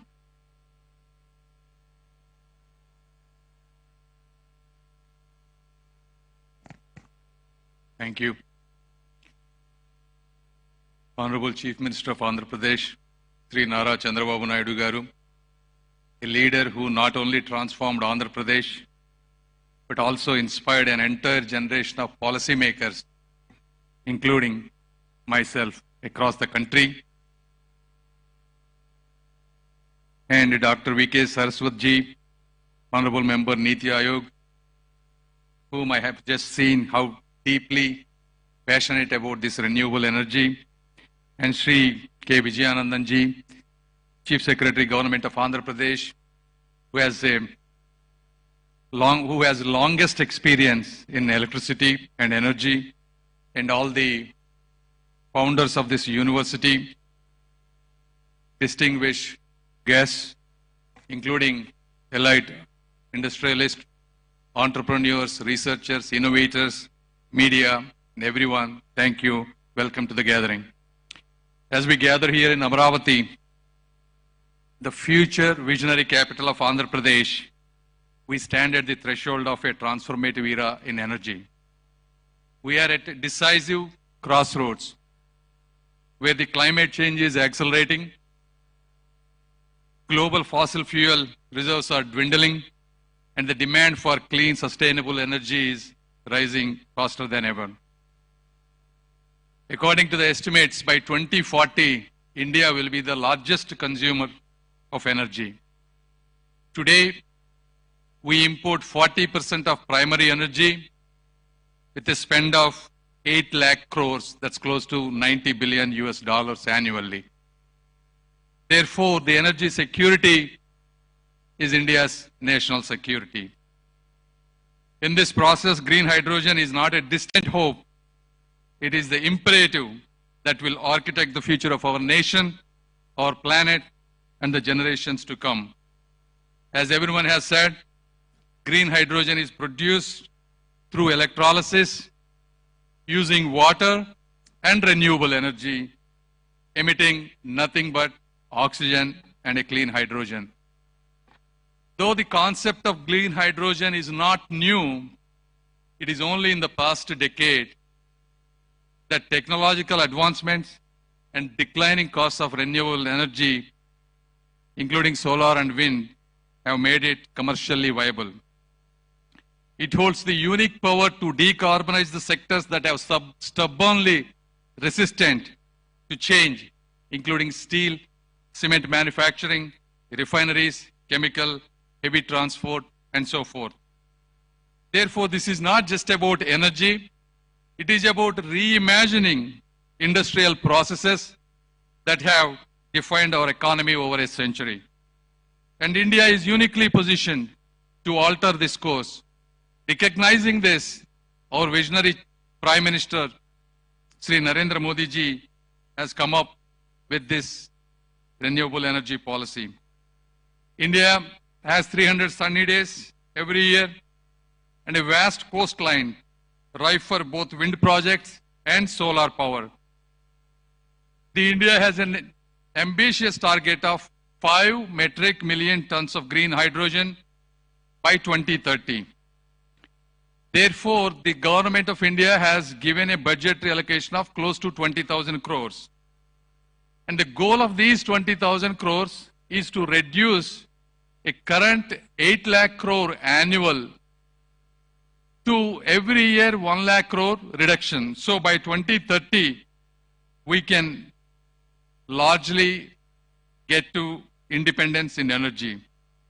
Recognizing this national mission, and our Honorable Chief Minister, who is another visionary leader, wanted to take Andhra Pradesh to be the heartbeat of this hydrogen hub.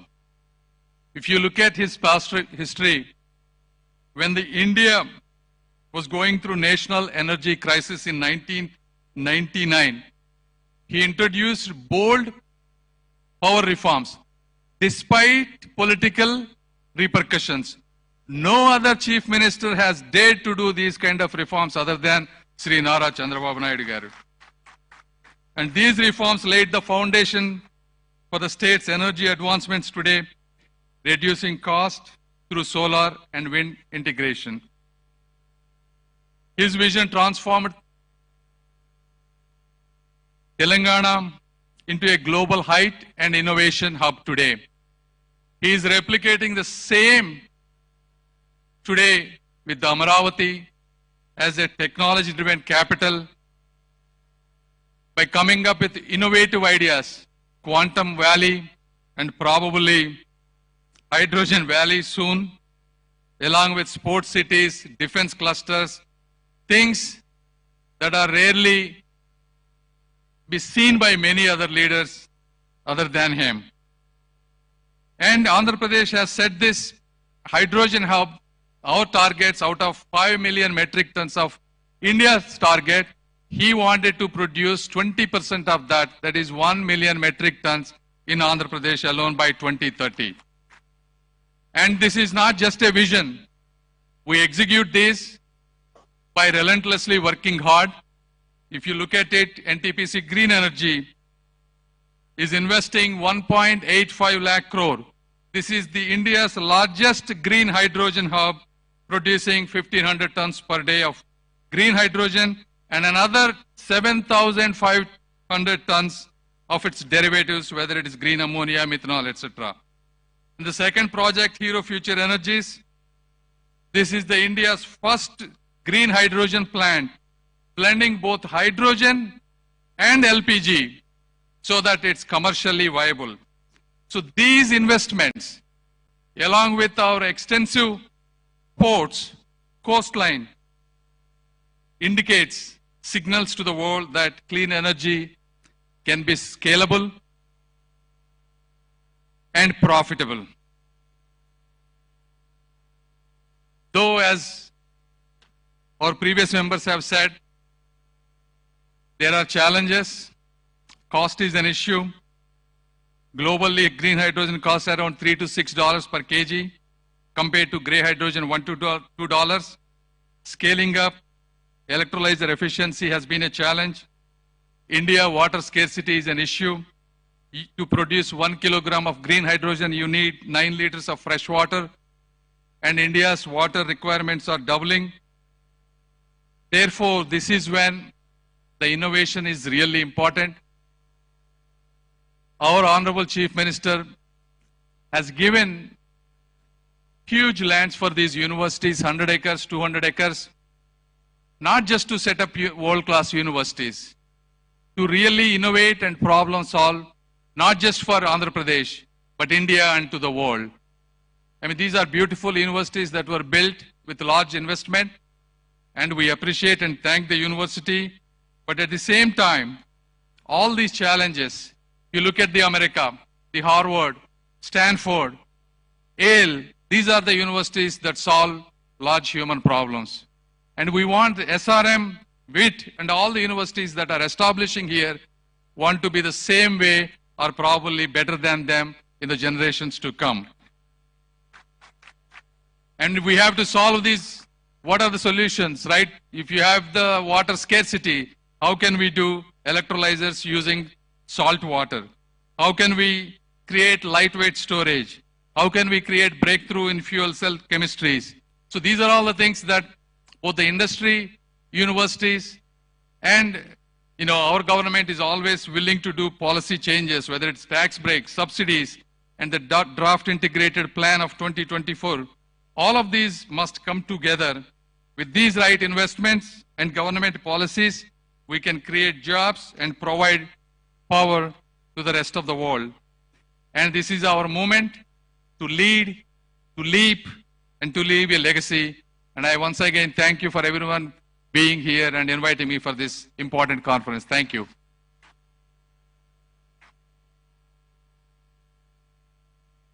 Thank you, sir, for your inspiring words and support.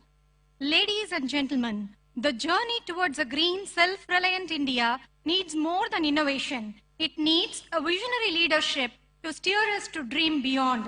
Today, we are honored to have with us our visionary leader who has transformed Andhra Pradesh into a hub of progress with remarkable strides in education, technology, infrastructure, and sustainable growth. His vision continues to inspire countless individuals and shape the future of our state. It is with great pride and deep respect that we now invite the statesman of our modern Andhra Pradesh, Honorable Chief Minister Sri Nara Chandrababu Naidu Garu, to share his vision and address this distinguished gathering.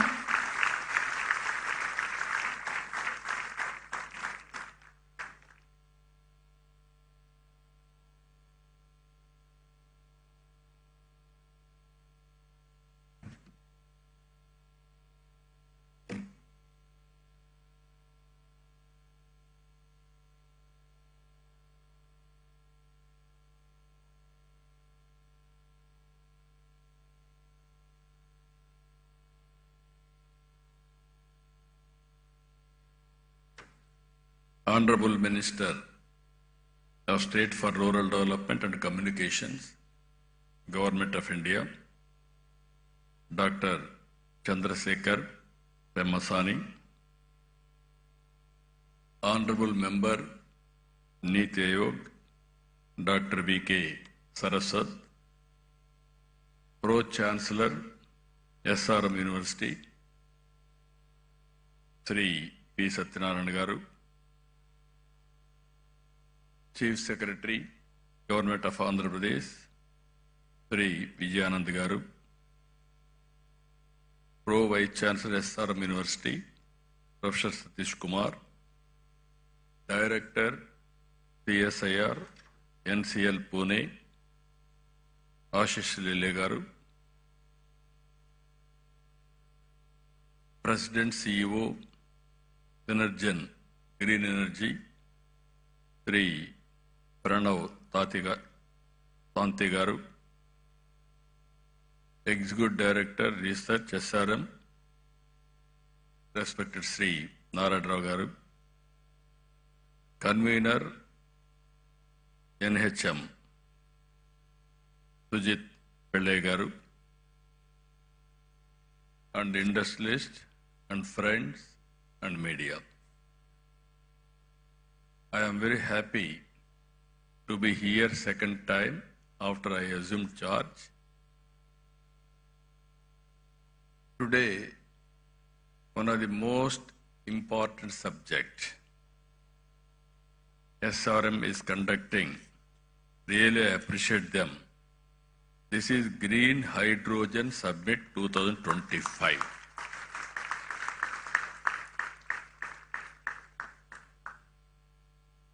Why I am saying this is very, very important. I have seen transformation in energy sector and also fuel sector. If you can go back 40, 50 years back, at that time, no energy. India, when I born, elementary school, when I used to go to school, we used to use only lanterns. Youngsters may forget about it because you didn't witness that type of situation. After that, power has come, electricity has come to villages. That is a big news and also very, very surprise. Then if you see after some time when I became MLA, there was a big problem of energy, low voltage, all pump sets will be totally spoiled. Even sometimes all crops will be withered away. There were days when I was Chief Minister of Andhra Pradesh, 50% of time whenever there is a session, we are having a budget session in March. March is the best season for agriculture. They need power and also hot. Automatically there is no power. All MLAs used to block the assembly through adjournment motions. Then I used to discuss about, there were days we adjourn the assembly, go to the field, what is happening, and then come back and report to the assembly members. Then I thought in this country, better to go for reforms. Already one state has introduced reforms, Orissa. They were forced to withdraw reforms again because of pressure from public and political parties. In this country, I started first time power sector reforms in 1999 or 2000. That is the beginning. First regulatory commission has been set up. And also transmission, distribution, generation companies have come for more accountable and transparency and better delivery. We are able to manage power position very well at that time. If you see, sometimes we have to pay some price also. I brought power sector reforms. I lost power in 2004. Even all my MLAs, everybody told me, no, you are moving very fast because sometimes some reforms, some people will get adverse effects in the short term, but ultimately it will be beneficial. Again, if you see clean energy, solar, wind, all these things, around 2014, prohibitive cost, 14 rupees unit production cost. Nobody thought about it. At that time, Government of India has come forward, Honorable Prime Minister Narendra Modi ji, to promote green energy in a big way, solar, wind, and everything. As rightly mentioned Mr. Saraswat, panels we had to import from China with a prohibitive cost also. So many challenges, opportunities. Then we have scaled up in a big way solar energy.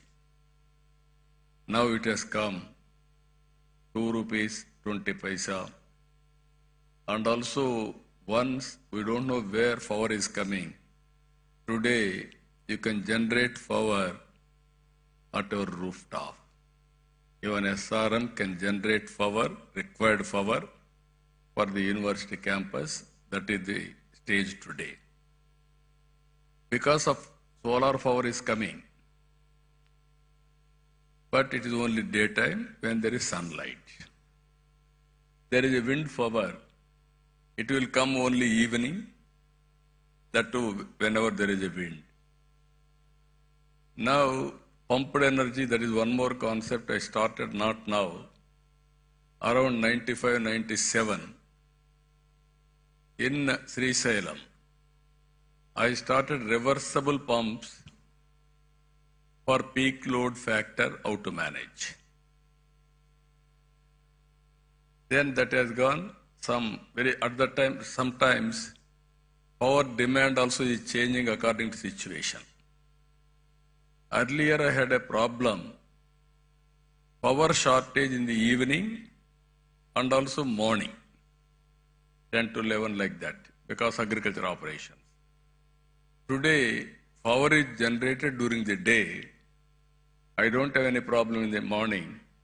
I need more power in the evening, sometimes peak load out of balance.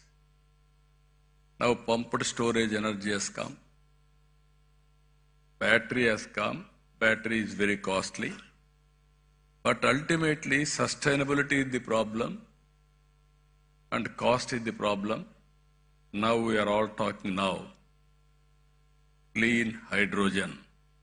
That is where how to make it power cost effective and affordable. Either that is a very interesting experiment we are all thinking now. If you see global warming, all countries are moving how to go for green energy. If you see here, Honorable Prime Minister has announced 500 gigawatts non-fossil fuel energy by 2030. And also net zero by 2070. Clean hydrogen and its derivatives. We are aiming decarbonization. And we are discussing today and tomorrow here.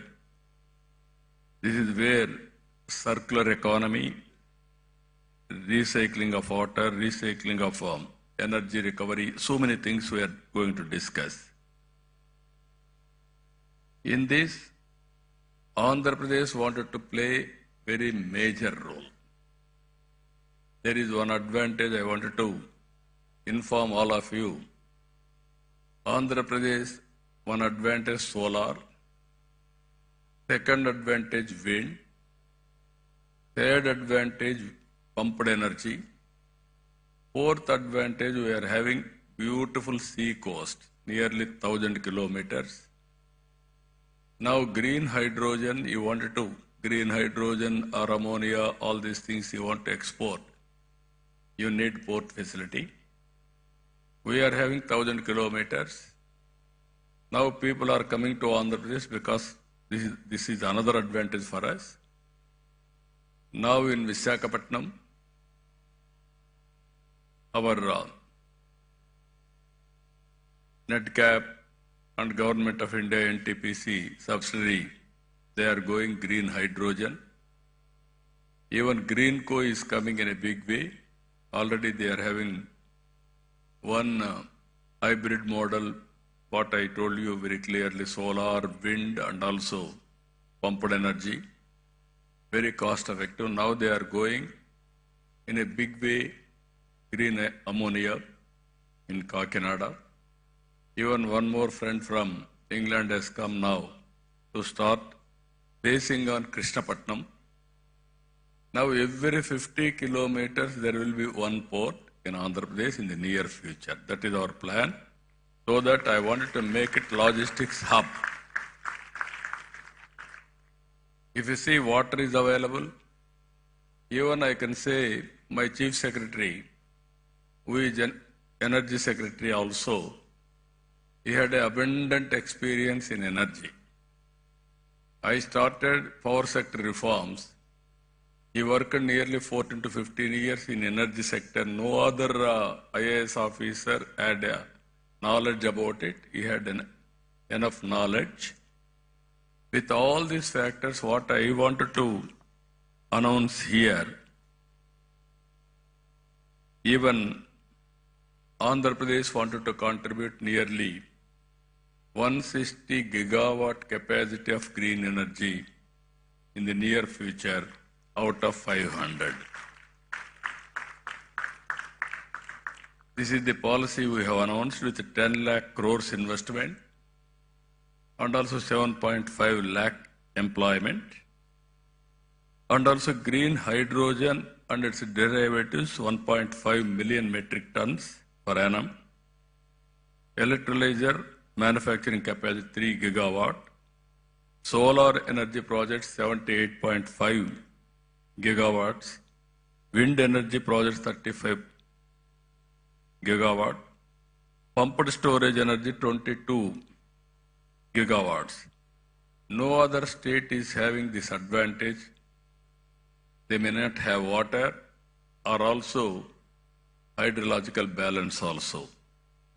Even we are going battery energy storage system 25 gigawatt forever. That is this is also needed as on today. Ethanol 15,000 kiloliters per day. Bio CNG, CBG 10,000 tons per day.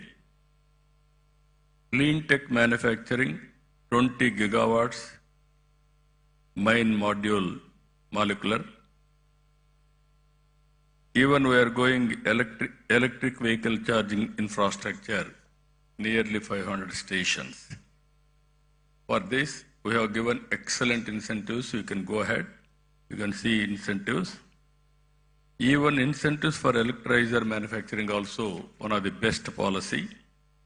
If anybody is giving better than us, you tell us, we will correct it, we will update it, we will provide all the incentives, number one incentives in the country.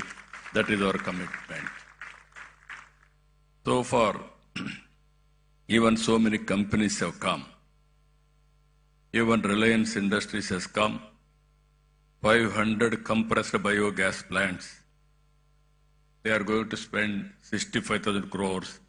They are going to create 250,000 employment. Even Renew, largest RE complexes in the country, was held in Guntakal.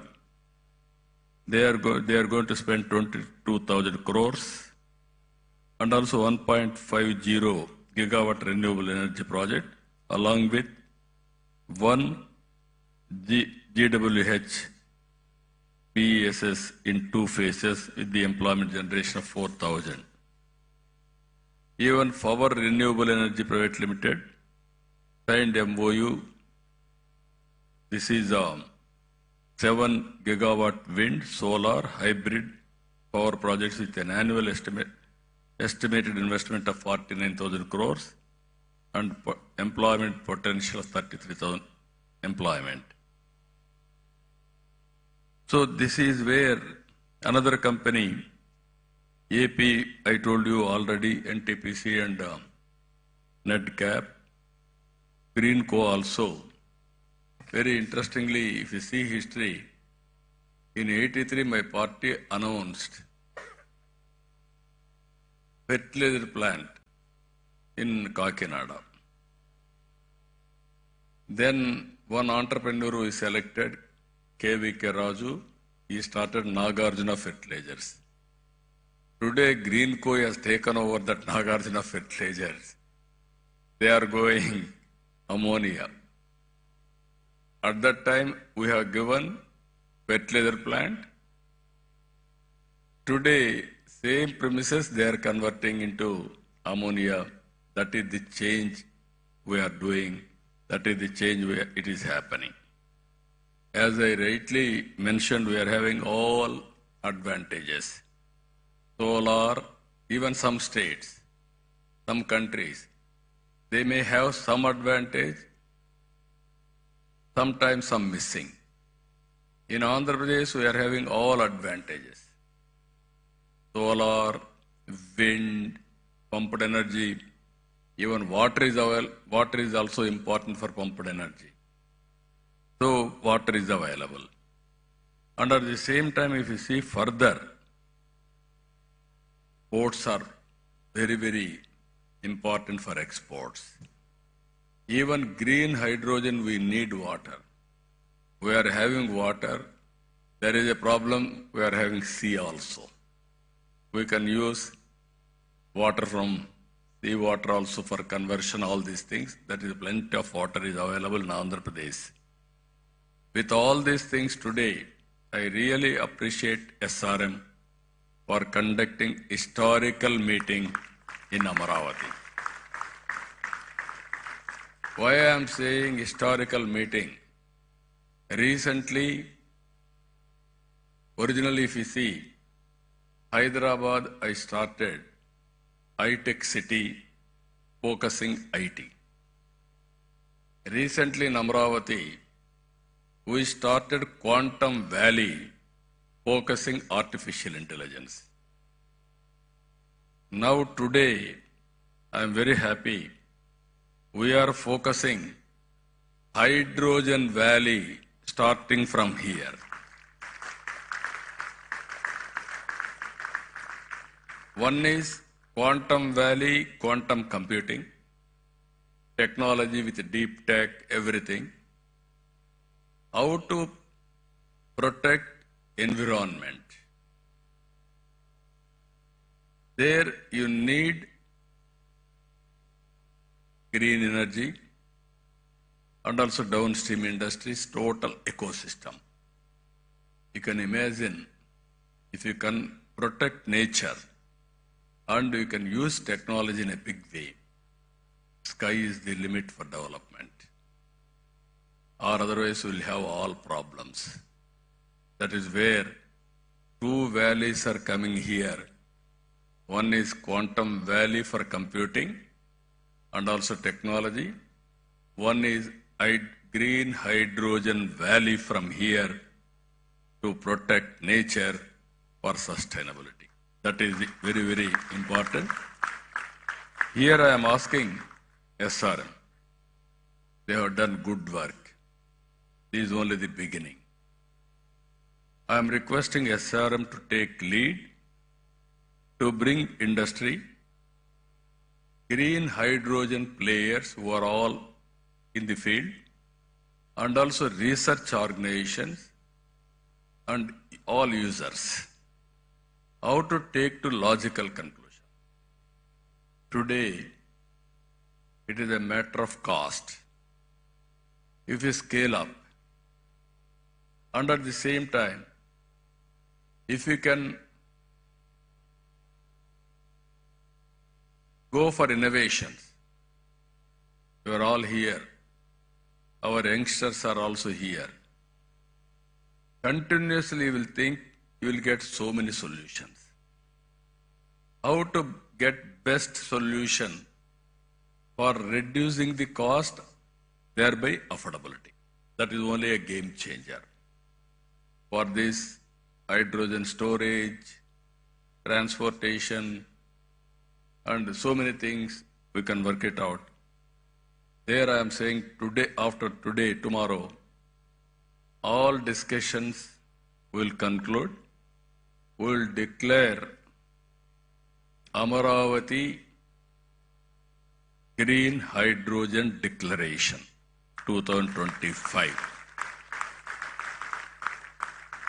Same day next year we will meet again to review what we have done, what is the progress.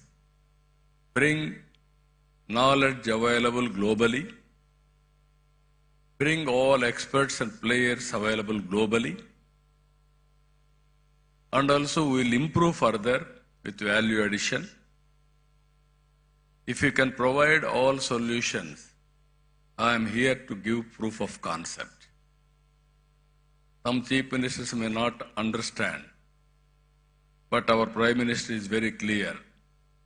He had a clarity in technology and also vision. That is where I am saying always, right time, right place, right person. That is Narendra Modi ji as on today. Now India is having very good advantages. I am telling you again and again.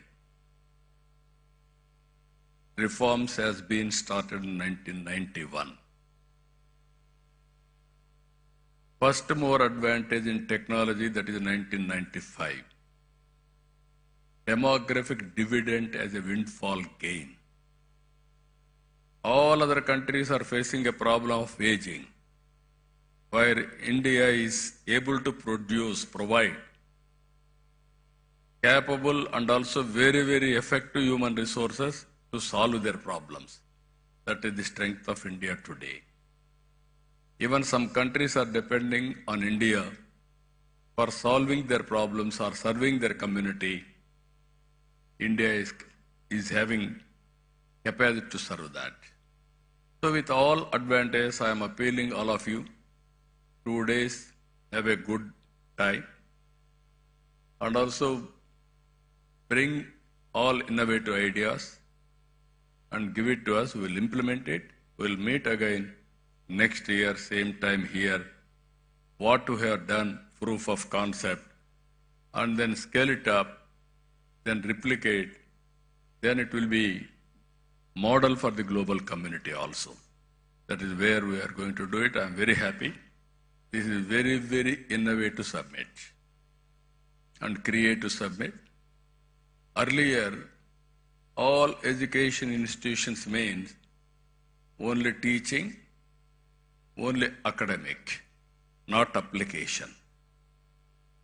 Even abroad, every university you are seeing, either Stanford, Harvard, or Purdue, so many universities, they are bringing all players together and they are giving solutions for the problem. We have spent so much of money, but always you have to keep it in mind. What we learn has to be used for outcomes. If you provide a proof of concept, then it is a reality. Otherwise, it is only a theory. Then you have to train again for providing proof of concept. Now in India also we are changing our approach. Our universities are doing very well, either IITs or universities like SRM and other universities are doing very well. I wanted to make Amaravati as an education hub for global knowledge. That is what I am thinking to promote here. SRM is here, WIT is here, SLRI has come, even BITS Pilani is here, Amma University is here. I wanted to bring other universities globally, the best universities. I am asking all universities to focus 3-4 subjects. Bring industry, research organizations, give a solution for the problems, solve the problems, then prepare use cases, we will adopt it, we will take forward. That is how all universities I want to use for solving the problems of the society what we are facing today. I am very happy. SRM has taken lead. Even other universities are also working in that direction. We will encourage all universities who are all working in this direction and make use of their services in the near future. So, with all these things, very, very important subject, critical subject. Future is only green hydrogen. It is a game changer. How to take logical conclusion? One is affordability. Second is cost effective. These two aspects, if you can break through, even I am asking all youngsters, they have to do innovative ideas, brainstorming with their colleagues, come to solutions. Even if you see today, Vijayawada and also Visakhapatnam are the best top 10 cities in India for having excellent skills. That is where reports are coming.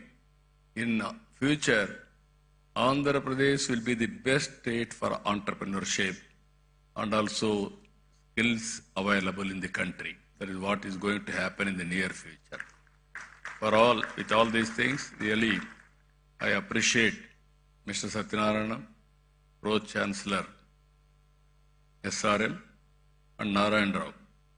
Always he is pushing things. I wish him all the best. Once again, all members who are all assembled here, best of luck. I wish all the best. Thank you, one and all.